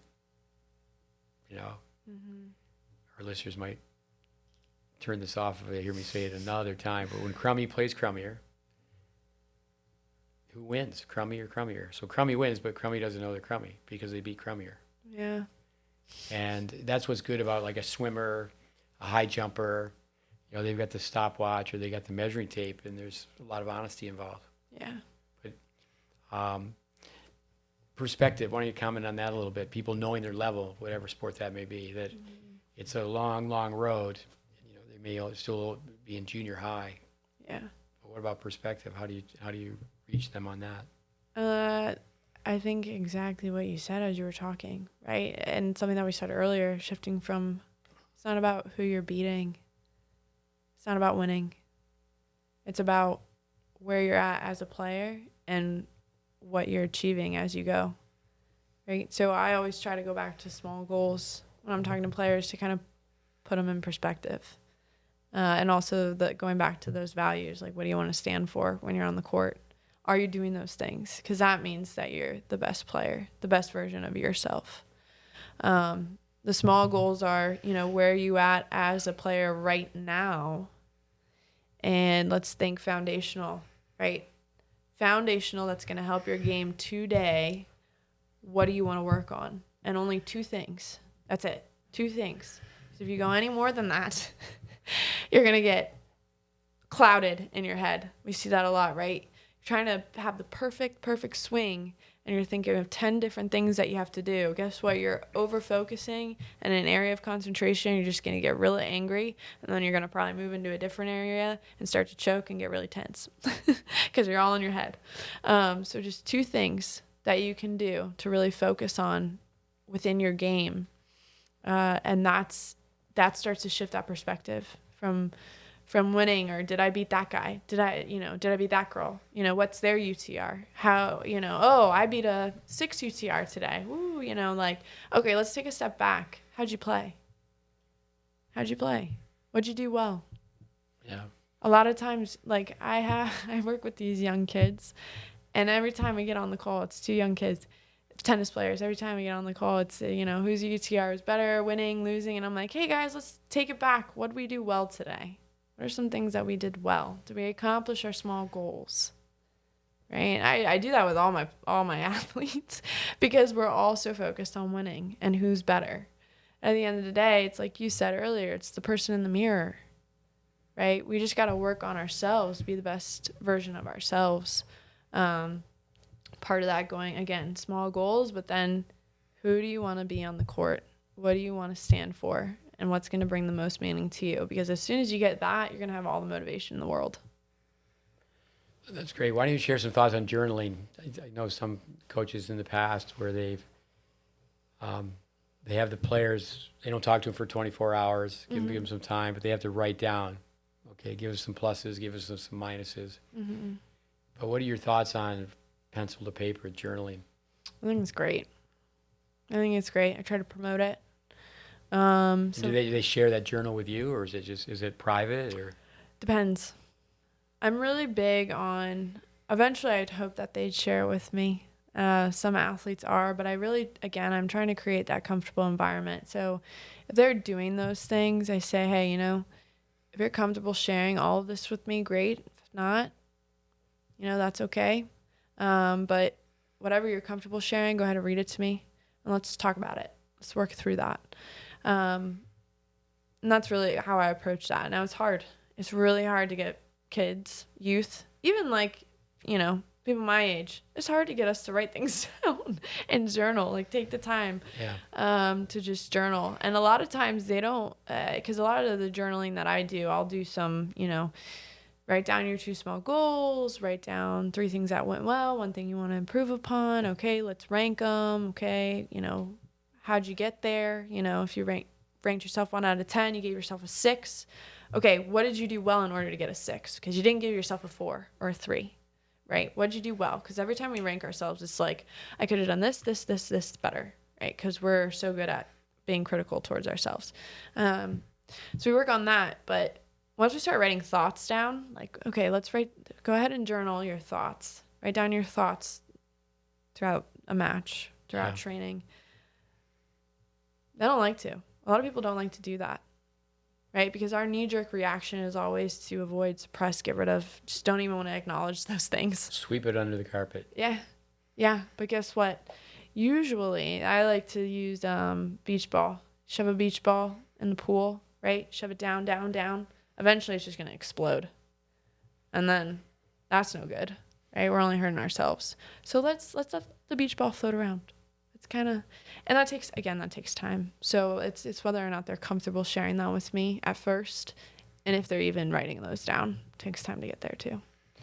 Coming back to technology, I do think that's a negative that with the cell phones, kids don't daydream anymore. They don't just kind of walk around, look out the window, and think about things. They're connected. I heard someone say the quality of life is when you're not online. Yeah. No one can get a hold of you. Yeah. You're just off for a walk and just looking out the window and just thinking about things. Yeah. But when they go to the phone, and then so many people want to know about their match, but they know anyway because it's just crazy that they can follow the score. I mean, or you're off and the result is on the internet. It's just in that sense, I really feel sorry for young people the way technology affects them today. Me too. How about with the field of sports psychology? In tennis, I know with Brandon Flanagan, he's an excellent tennis teacher, excellent coach. Yeah. And this is the crazy part of tennis in America. There's just so much tennis here in South Florida, which is a positive. There's so many tournaments, so many people that you can play against. But what about jumping ship? I would think that the best thing is, just like in tennis, that with working with a mental performance coach, it's a long-term relationship. Mm-hmm. It's not, okay, well, I did Nicole's course, and okay, I'm done. Done. No. Is that people they jump ship, they go from one coach to the next? So I'm gonna answer it two ways. First way is, as far as jumping ship and going to a new coach, honestly, I promote that if they feel like they need it. Because a new mental performance coach. Yeah. Because at the end of the day, it's for them. Right. And so if they don't feel like they're benefiting from working with me, they don't feel comfortable, they don't feel like if it's a good fit, that's fine. Go ahead. Right. Fine. Go ahead. Go find someone that's going to help you, because that's what I want to do. And if that's not working for you, then I'm okay with that. Yeah. Right. And I tell people that from the get-go. Right when I start working with them, I have two things in place: phone call, 30-minute consultation. Right. And it's, hey, if you don't feel like this is a good fit, I totally understand. It's all good. There's plenty of other people out there. And if that's a better fit for you, that's a better fit for you. Because again, at the end of the day, if I'm working with someone and we're not meshing, or they don't feel like they can open up to me or talk with me, then they're not going to buy in. They're not going to do they're not going to do what I'm saying. I'm not going to hear everything from them. And then how can I help them? So I'm okay with that. But then on the other side of it, some athletes come in and they work with me for a month and they're like, yeah, I'm good. It's like, hold on, wait a minute. Okay, you're good, but we got to meet again, in a month or so. It's not just a one and done thing. You got to continue building these things. And a lot of times what happens is they'll go and then I see them again in like a month or so, because they stop doing the exercises, they stop training, because it's not something that's really promoted as much. I mean, it's probably hard enough to get athletes to work on their technical game on their own, right? Now imagine their mental game. And so they usually come back and they're like, oh, okay, I need help again. And I'm like, yeah, okay. I would say that physical trainers, mental performance coaches are much more academic. It's more fact-based. Mm-hmm. Where the coaches in tennis is kind of like the Wild Wild West. People kind of make it up as they go along. But I do think that people in tennis think they need to always be with a tennis coach. Mm-hmm.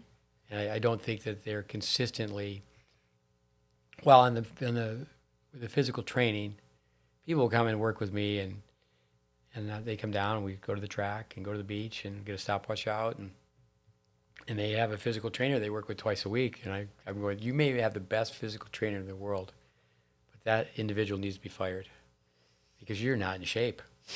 Because it's getting a program from someone like yourself and then following the program. Mm-hmm. So you're actually giving them activities to do. You're giving them routines to do. Yes. Same as what we do. Yes, exercises to do on your own, right? Whether it's routines or drills, like mindfulness drills, right?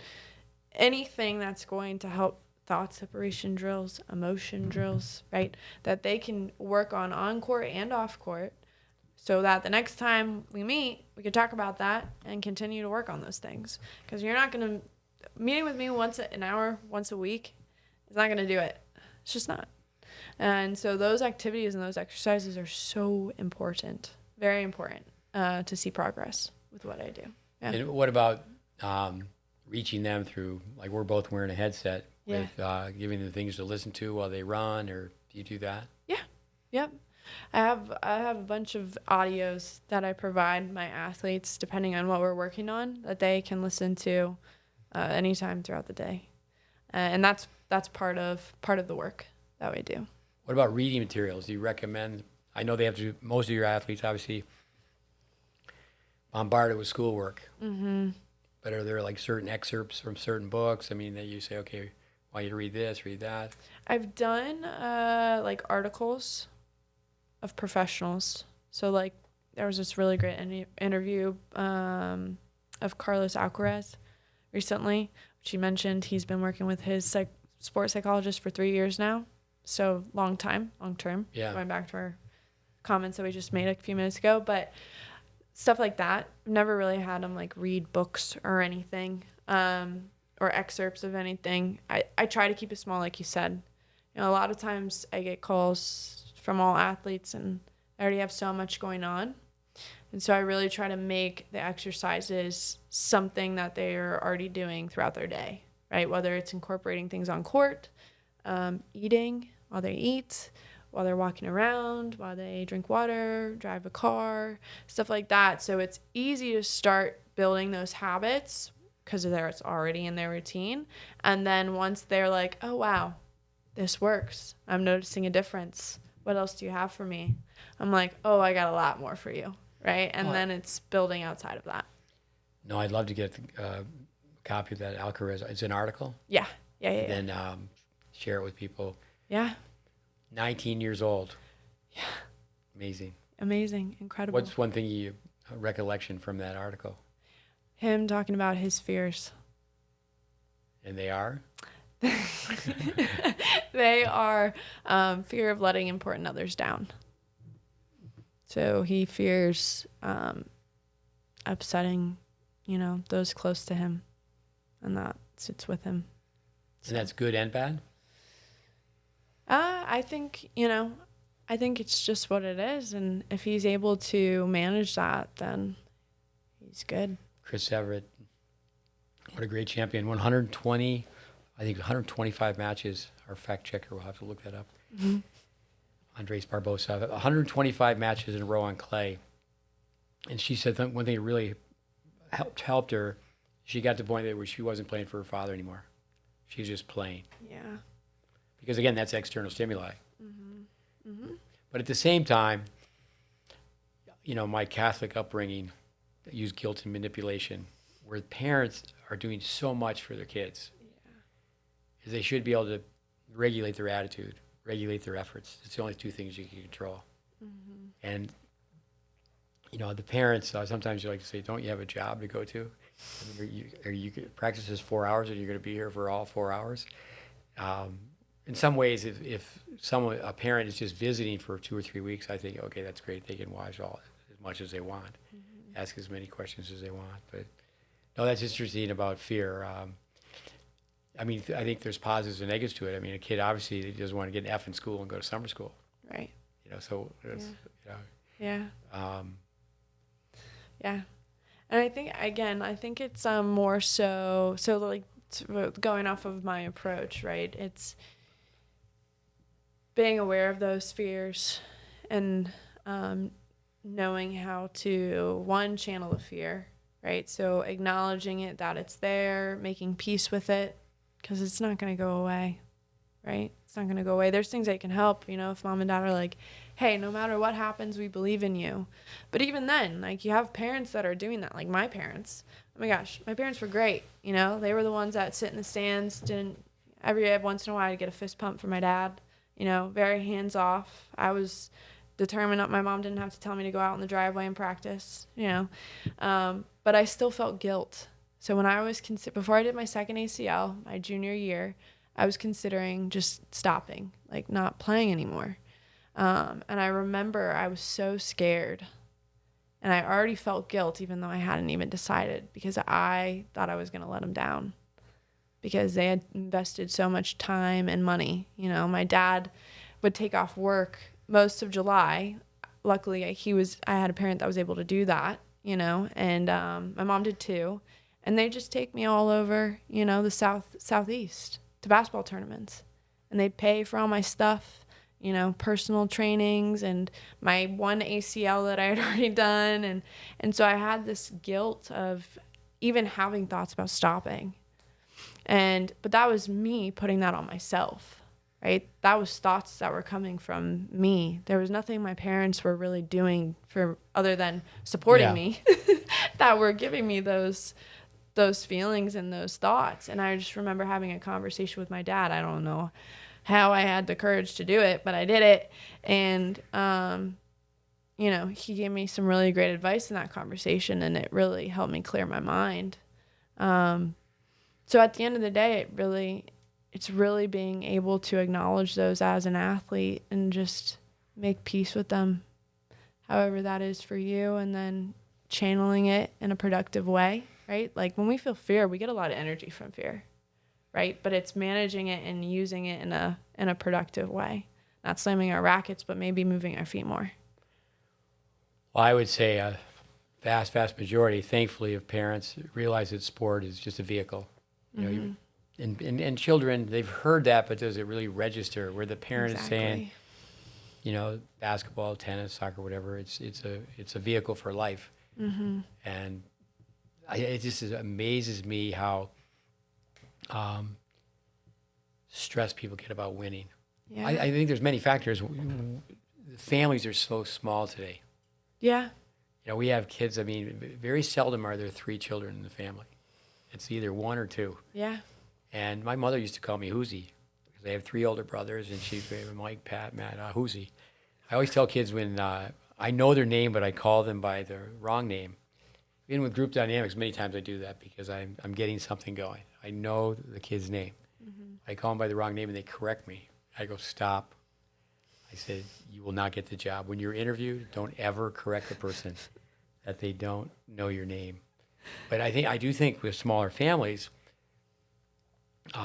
kids are getting too much attention. That didn't happen. So, or if you're in a big program, like say, I think that's where basketball is healthier when there's a freshman team, a JV team, and a varsity team. Mm-hmm. It's more of a culture. Yeah. Perhaps a championship culture, but if it's just tennis, and it's just it's a small group, and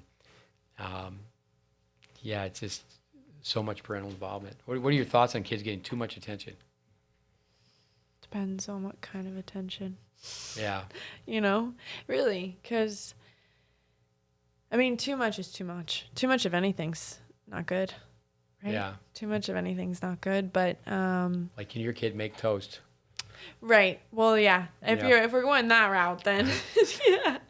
Have they ever done a dish? Do they know how to take out the garbage? Yeah. Those are life skills that you need, especially when you're out on your own, right? I can make people cry. I start telling stories about housing tennis players, and some kid goes, "What's that?" I go, "That's a vacuum cleaner." I have a story where there's a kid vacuuming. He's sitting down vacuuming. It is just crazy. That's so funny. But no, years ago, and I know my parents would do that too. Years ago, and it's like, oh, things were so much better years ago. But even affluent kids in America, when they were 16, they would get a job in the summer. And tennis kids, and I think that's a negative, that tournaments go 12 months a year. Mm-hmm. Tournaments are a business. Oh, yeah. Everything's a business. And it's just like, well, let's stop and not have. Late Bobby Curtis, he tried here in Florida that 1 weekend a month was doubles only. Could only play doubles one weekend every month, and people stopped playing that week. They took that week off. Wow. And but yeah, that's another thing too, is that double skills and having consistency, whether it's consistency with a coach, consistency with a fitness trainer, a mental performance coach, consistency with a doubles partner. That's like one of the most powerful words in tennis, or I should say all of sport. Yeah, consistency. But it's, it's just, no rhyme or reason, and we're switching directions and get a plan and stick to the plan. And yeah. But as soon as one thing goes wrong, right, to the plan, it's, okay, what can I do different? I feel like that is always happening. I got to do something different now because this isn't working. It's like, let's be patient. It kind of goes back to what we said earlier about we want everything now. We want results now, right? Whereas in reality, things take time, lots of time. One of the most successful, if not the most successful NHL hockey coach, Scotty Bowman, it's been said that he couldn't be a general manager because if you had one bad game, he'd trade you. And but it's like, okay, you can have one bad game. Yeah. That's where, you can't judge it moment by moment. I always tell people with goals and getting better, just look at it 1 year at a time. Yeah. Not one tournament at a time, one match at a time, but 1 year at a time. Mm-hmm. That'll put things in perspective. Yeah. I feel like a lot of times, like you're saying, we get lost in the moment, right? And it's like, gosh, the last two tournaments I played terrible. It's like, okay, well, let's actually look at this year and what you've done this whole year, right? And that's a good shift from looking at the small things and taking a minute to say, let's look at the bigger picture now and see what's gone well. Say, for example, you mentioned a diver or a golfer. Mm-hmm. So a golfer comes to you and they really can't putt. I mean, they get the yips or whatever. Do you connect with the coach, the technical coach? No. So the sport psych world is growing. And I think, and I hope, that the future holds, there will be like teams of people, right? So kind of like in college for the most part, right? There's a team of professionals, support staff that are all talking about the athletes, that know everything, and they're all working together to get the player to its best, to their best potential, health-wise, mental health-wise, right? All overall well-being. Just right now, it's tough to do that. I have had, and you need, with what I do, you need consent with the athlete and the parents to talk with others, like coaches or trainers about what we're talking about. And if they agree to it, then yeah. But the yips are really, and I use a concentration grid, Night of Hers concentration or tension model, and I call it a tension grid. But really what it talks about is when you over-focus, that's what I was saying earlier, in the area of concentration, like mental rehearsal. So that is narrow, internal. Narrow being small, right? And internal being anything inside your body. So your mind, sensations in your body. And so when you over-focus in that area, mental rehearsal, that's usually when you get caught up in your thoughts and your emotions, and you're over-focusing on those things to where you get anxious and tight and you can't make a putt, right? Or you can't throw a pitch. Yeah. Or you can't hit a forehand, right? And so that's when you say you work on the present moment stuff. You work on shifting focus with athletes, small goals, to really help them be able to pull out of, or really pull out of their mind, pull out of all those thoughts that are happening, right? And separate themselves from those. So shift their attention to lesser focus in that area, to a different area of focus. And once we're able to get there, the body is more free to move. More free. Boy, those are two words that tennis players need to hear. Yeah. Loosen up. Yep.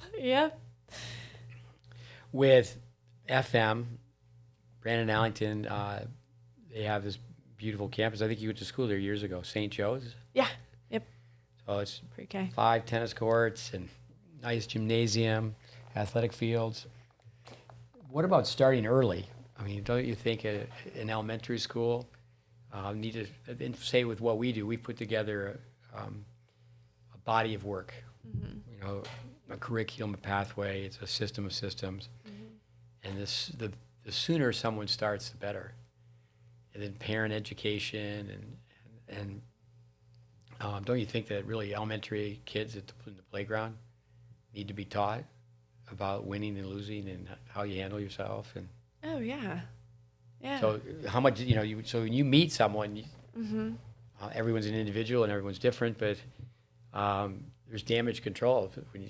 On our end of it, when we meet someone and we film them and we're looking at their forehands and backhands, there's damage control and you have to go backwards. Same thing with what you do. Oh yeah. Yeah, you start from the beginning. Yeah. Right? And it's really where the athletes are at. So if I'm working with a young athlete, it depends where they are developmentally. And some athletes are maybe a bit further developmentally than others. It just depends with the mind. But really where they're at, and then just meeting them where they're at. Going at a slower pace, going at a faster pace. But at the end of the day, you can teach young kids how to be present. It's just going to take more time, right? You can teach young kids about their emotions, right? You just do it in fun ways. Watching it Inside Out. It's a great movie. Teaches you a lot about emotions. It's a great movie. And that's the way that it's going to connect with them. Or use emojis, right? That's something that I love to do with young kids. Hey, let's look at all the emojis because they're familiar with those. And let's label these. Okay, now when you're on your own, you got to label your emoji when you're feeling it. And that just gets them, the sooner that they're able to label their emotions, the better off they're going to be as they get older. Because they're going to be able to regulate them more. They're going to be able to say, okay, I feel frustrated right now.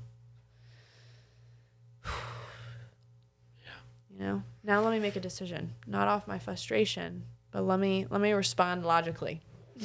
Comment on this phrase. You're a better person. I really believe that young athletes think this. They're a better person if they win. So they're totally missing the point. Yeah.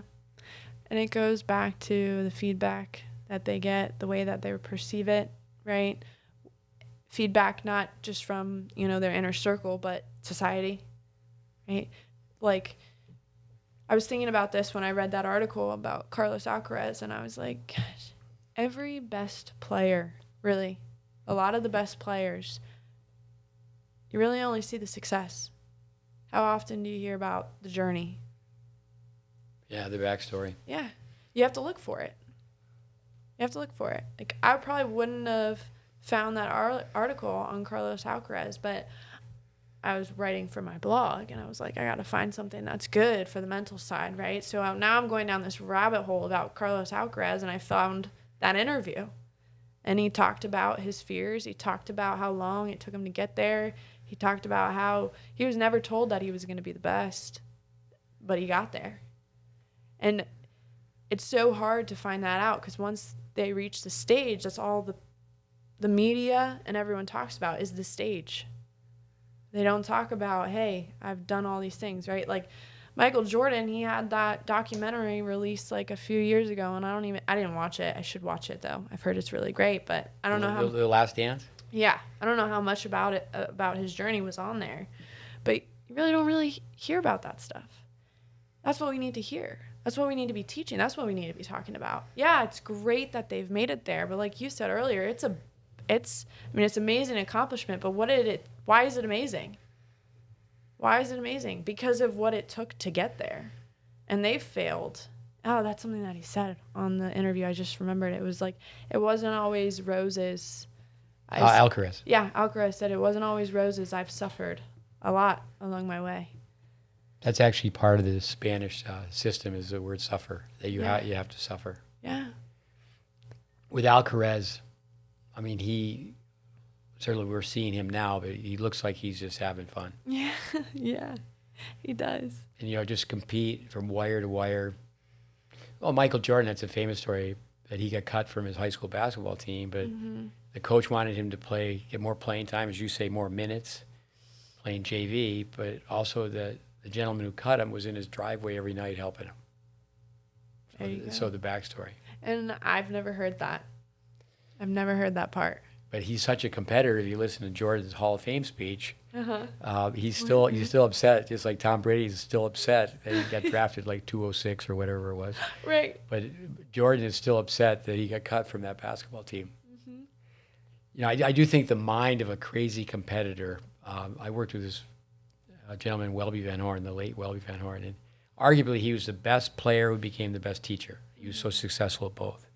Top 10 player in the world, and he truly took players from being a beginner to being an advanced player. And he would ask everybody he met, how do you develop a tennis mind? Whoever he met, he would just throw that out there. He wanted to have a conversation. And, he was not someone who was open and extroverted and gregarious, but he would just say, he was finding a position where he's talking to someone and say, how do you develop a tennis mind? And that's awesome. That type of answer, I mean, there's obviously volumes and volumes. Yeah. How you do that. Yeah. Any athlete. But I think with yourself, the 2 points, 2 goals, baby steps. Take care of step 1, step 2. Can you zero in on these 2 things? It's huge. Makes a difference. And then it's, not if the ball went in on the other side, but did you execute those things? Like the kid method. The kid method in tennis, KID, keep it deep. Can you just keep the ball deep? Can you just rally? And I think things. I like what Chris Clore says. People are just launching missiles. They have these graphite rackets now, and that's one of the reasons that pickleball is pickleball, because people my age can't play tennis anymore. It's just too fast because of the technology, because of the rackets, and. I think we could have been creative in tennis and maybe got the adults to play with a green dot ball and a 60-foot court. The 60-foot court probably would have been better for senior citizens than juniors, because juniors can run. Senior citizens can't run. With that. So some things are backwards, upside down, inside out. Let's go back to your course. Let's talk about that a little bit. I perhaps threw you off course by just because breathing is not chapter. It's just 5 chapters. Yes. Yep. So what's chapter 1? Self-awareness. Chapter 2? Goal setting. Chapter 3? Routines. Chapter 4? Energy management.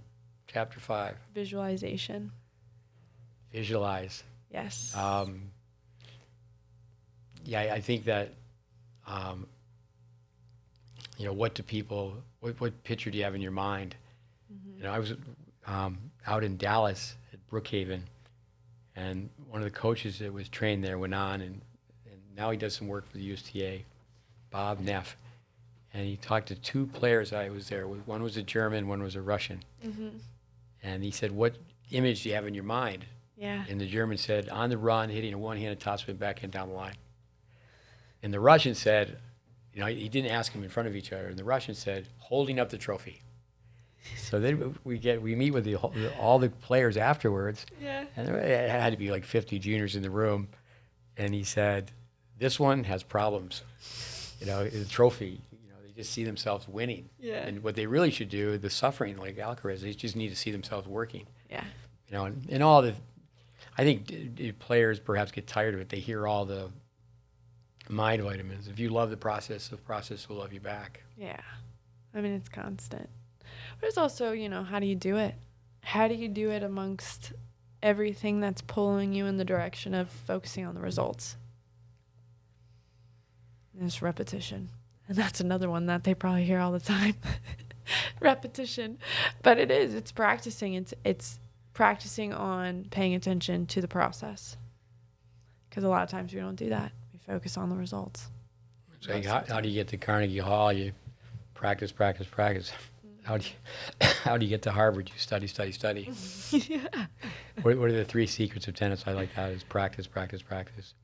But are they practicing the right way? Like Roger Federer, I think it's a great line. We touched upon it not too long ago. He said, I didn't know you're supposed to win in practice. Or you're working on things. Yes. You know, it's like a musician. I like that. It's like a musician. I only know one song. Oh, I'm not going to learn a second song because I'm not going to be very good at it. Right. Ed Sheeran. Yeah. Ed Sheeran. I like Ed Sheeran because he doesn't have a cell phone. So I started talking about rabbit hole. I started reading about Ed Sheeran. Yeah. And he's on a talk show, and they're talking about just telling him how great he is. And he goes, "Wait a minute, he's got his shoulder bag. And he digs through his shoulder bag. He pulls out an iPad. He goes, let's listen to this." And he goes, "This is from 4.5 years ago. I think it was 5.5. But he goes, "This is me." And, boy. Even the people in the audience, I mean, I know nothing about swimming, nothing about basketball. I know nothing about singing. And it was awful. Really? I mean, I could tell it was awful. And he goes, "I was crummy. You know, Braden, everybody starts out crummy." And that's where too much of an emphasis in winning early on. There's too much of an emphasis. Yeah. You know, 64 10-year-olds play a tournament. Who wins? One 10-year-old. Yeah. You know, put it in perspective. Talk to us a little about chapter 4, energy. Energy management. So understanding what your best zone is. So there's different zones where we could all perform well. And that goes more into the course, but we need to understand that for ourselves, right? Some people perform better when they're high energy, some better low energy. So it's becoming aware of that and then figuring out ways to get you to that zone, right? And so I teach 2 exercises. I give 2 exercises to either lower your energy or bring it up. And that's so important, right? And I talked earlier about energy with your emotions because they do bring, whether it's low energy or high energy, they bring some sort of energy, and understanding how to channel that. So energy's, I mean, it's really big in anything that you do, but it's how can you use what you have? How can you get to where you want to be? And how to channel when energy that you didn't expect to be there is there. Okay. How about sleep? With, you know, are you a morning person or an evening person? You know, when you get up in the morning, you own the city. I mean, it's just go, get things done. But do you have your players monitor their sleep? I don't have them monitor it. I do ask about it, though, because that is very important to know, depending, you know, if I do need to refer out or something, depending on other tendencies. But if they feel like they are having trouble sleeping, you know, sleep rituals are really good. So like routines for like a wind down routine is really helpful because sleep is important to get, right? And it's a good form of recovery. It's important. So don't necessarily monitor it, but I do ask about it, do make sure, check in on it. Because again, they need to be getting sleep because it's, again, part of how we recover. And coming back to technology, they need to measure how much screen time they have per day. Yeah. With here in the States, people are going to look at me have looked at me cross-eyed in the past. I've run tennis camps where the players sleep on an air mattress on the tennis court. Of course, the tennis court is air conditioning. In Europe, that's quite common. Oh, really? Quite common where kids will take a train and they'll the tennis club will have mats and the kid brings a sleeping bag and they cut out the hotel bill. Wow. So tennis isn't quite as expensive. It's the easiest way to supervise players. So the girls, you know, you get 6 indoor courts and the girls go this way and they use the girls' locker room and the boys go this way and they stand on this side of the tennis hall. And you turn all the lights off and it looks like a Christmas tree. Really? Every kid is in bed with their phone. So when mom and dad are listening to our podcast, we always tell people when you go home, ideally what you should do is just take your phone and put it on the kitchen counter. And kids should go to bed earlier and they should get up earlier. Yeah. And they should, you know, in the pubescent stage, they need to get more sleep. Yeah. I mean, your prefrontal cortex grows. It doesn't stop growing till you're around 25, 26. And it grows when you sleep. It develops while you sleep. So it's important for kids to sleep because that's when your brain develops. Yeah, and even old people, I need to sleep more. Yeah. That's an area where I haven't done too well over the years. But your brain needs to rest. But going off that too, right? So a lot of times I'll ask, because this is like the number one. I always get this. you want your bed only for sleep. Because if you're doing other activities in your bed, your brain's going to start to disassociate your bed with sleep. Right? If you're only sleeping in it, as soon as you lay down, your bed's like, bedtime, time to sleep, right? So I always ask athletes, okay, you on the phone while you're laying down in bed? Are you watching TV while you're laying in bed? Are you eating in bed, right? All these things, and yeah. Okay, knock it all out. No more. Only sleeping. Because then you're going to train your brain again to associate bed with sleep only. It reminds me, I took a graduate course. I easily, by far, was the dumbest person in the room. It was all these medical people. It was the biochemistry. It was way over my head. Mm-hmm. So a professor comes in, a guy named Dr. Sloan, and he had all these paperback books, and he threw each person 3. Mm-hmm. And one of the ones that was thrown to me was called The One Room Diet. And said, if you just eat in one place, it all really comes down to routine, organization. Yeah. With the brain typing, in a lot of ways, it's very good to be a perceiver, where you're flexible, you're easygoing. Yeah. But the P's need to have a J in their life. Yeah. Like the parents, the parents can't go to bed before the kids. Just common sense. They've got to go to bed.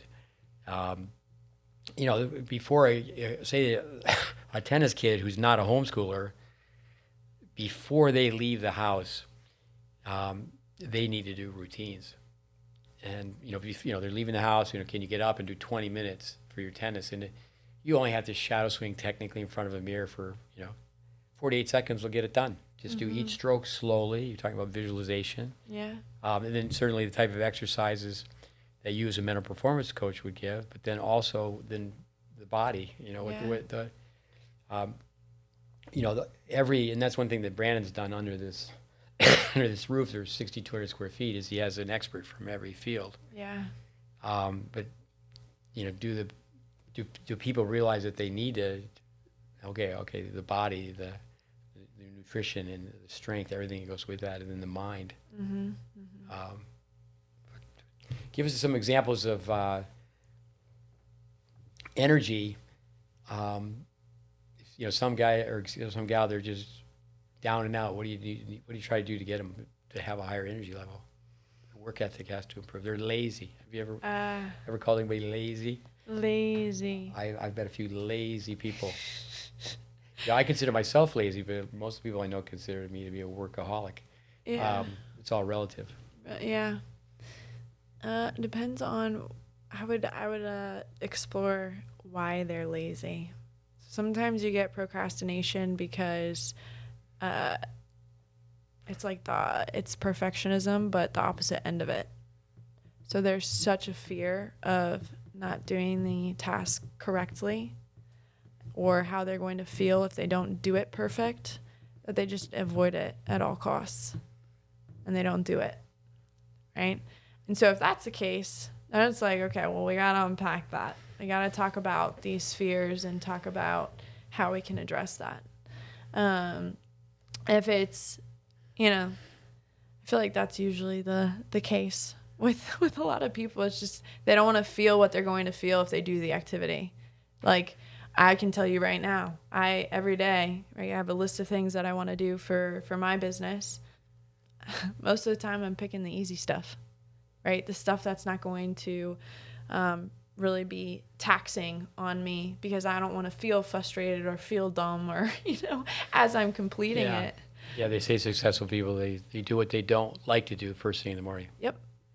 And that's what it takes. But in order to do that, it's recognizing. And that's what I have to do most of the time. It's, hey, right now, I see what I'm doing. I'm avoiding those tasks that I need to get done because I don't want to feel those things or go down that rabbit hole in my mind of whatever it tells me, so I'm just not going to do it. Okay. We're good. Let's just do it. Like, tackle it right now. But it's being able to recognize that and unpack that and separate from that. Don't put the pro in procrastination. Mm-hmm. In running, the toughest step is the first step out the door. Most American juniors, mom and dad, they don't have running shoes. They don't have a running program. And the first step is one out the door. That's the toughest one. Yep, toughest one. But with running, that's one thing about tennis is,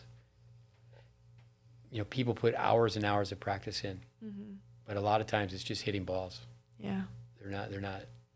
They don't have a running program. But I think, that line, energy makes energy. Why do people eat at McDonald's? This is not a commercial for McDonald's, but they eat McDonald's because they eat at McDonald's. Yeah. If they eat the lousy food on Monday, they're going to be running a little bit slow on Tuesday. And then they just... But yeah, people need to sometimes do a 180. I agree with you. And that ties into, right, like we rely, there's all this talk around motivation and relying on it, but it's not reliable. Because a lot of times we're not motivated to do the hard stuff. We just do it. And then guess what? Motivation comes after, right? Like once I get into that task, then I'm like, I don't want to stop because I'm like, I'm going now, right? I'm doing it. And similar to what you said, if it's the opposite side of just continuing to put it off, you're just feeding that, right? But what are you going to do to stop it and recognize it and make the change? Then once you make the change, getting that first step out the door, it's not hard to put the next foot in front of the other. I think another thing too is you could comment on perfection. Vince Lombardi, we're going to chase perfection to catch excellence. I think that people want to go from awful to awesome. They're getting an F in running as a tennis player, and they want to get an A. It's not like, okay, I'm going to run every day. Just make the goal where measurable, attainable. They're going to conquer the goal. They're going to. Okay, 3 days a week. We tell people just do 10 minutes of yoga. Yeah. Go to YouTube, pick out a 10-minute yoga program, and just 3 days a week, and then get the chart, and you're either a hero or a zero. And then people come to visit, and I tell them when they go, especially the teenage boys, is that let's have a conference call. I'll call your parents up. I'll talk to you in 2 weeks, and like a typewriter. I can ask all these questions. Are you doing this? Are you doing this? Are you doing this? Are you doing this? And it's no. But I do think, again, it's screen time. It's time management. We bet the enemy's us, and they don't know how much time they're wasting. Yeah. And you got to stop. You got to recognize it. That's the key. That's the first key, is recognize when the time is a wasting. Let me give you the countdown again. 1 is self-awareness. 2 is goal setting. 3 is routines. 4 is energy management. 5 visualization. Billie Jean King, you have to see it to be it. And top athletes, when they get together and reminisce, they don't talk about winning. They talk about the crazy coach and how hard they worked. It's amazing. Going back to the journey. Yeah, it is the journey. That's but I think that's where people are hung up on, just the destination this weekend. Yeah. It's a 12 and under tournament, 14 and under tournament. No, it's been great having you on as a on the podcast as a guest. I have your business card right here. Tell people how they can get a hold of you. Okay, so my Instagram is at Coach Nicole _E. And on there, you can click the link in my bio. It takes you to my website. It takes you to my course. And that's really, and you can email me from there. So I would say that's the best way, easiest way, at Coach Nicole _E. And that will email, website, course, if you're interested. That's all on there. Or DM me on Instagram. That works too. It's great. FM Performance Center, Boynton Beach, Florida.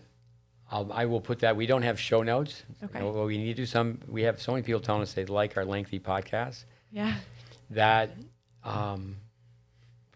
have show notes, but I'll put that in our the write-up. Tell us one more time, the Instagram. So it's at Coach Nicole _E.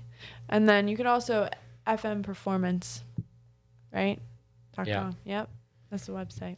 So give us a send-off here. If one thing, I mean, obviously you could say so many things, but just one or two things of closing to summarize, giving advice to parents and players, and obviously we're a tennis podcast. What would be a couple bullet points for you, like boom, boom, boom? Yeah. I mean, you've already nailed those, but what would be just a close out this podcast? Process. That was the main theme, I feel like, throughout the whole thing. And then the second thing would be you're normal.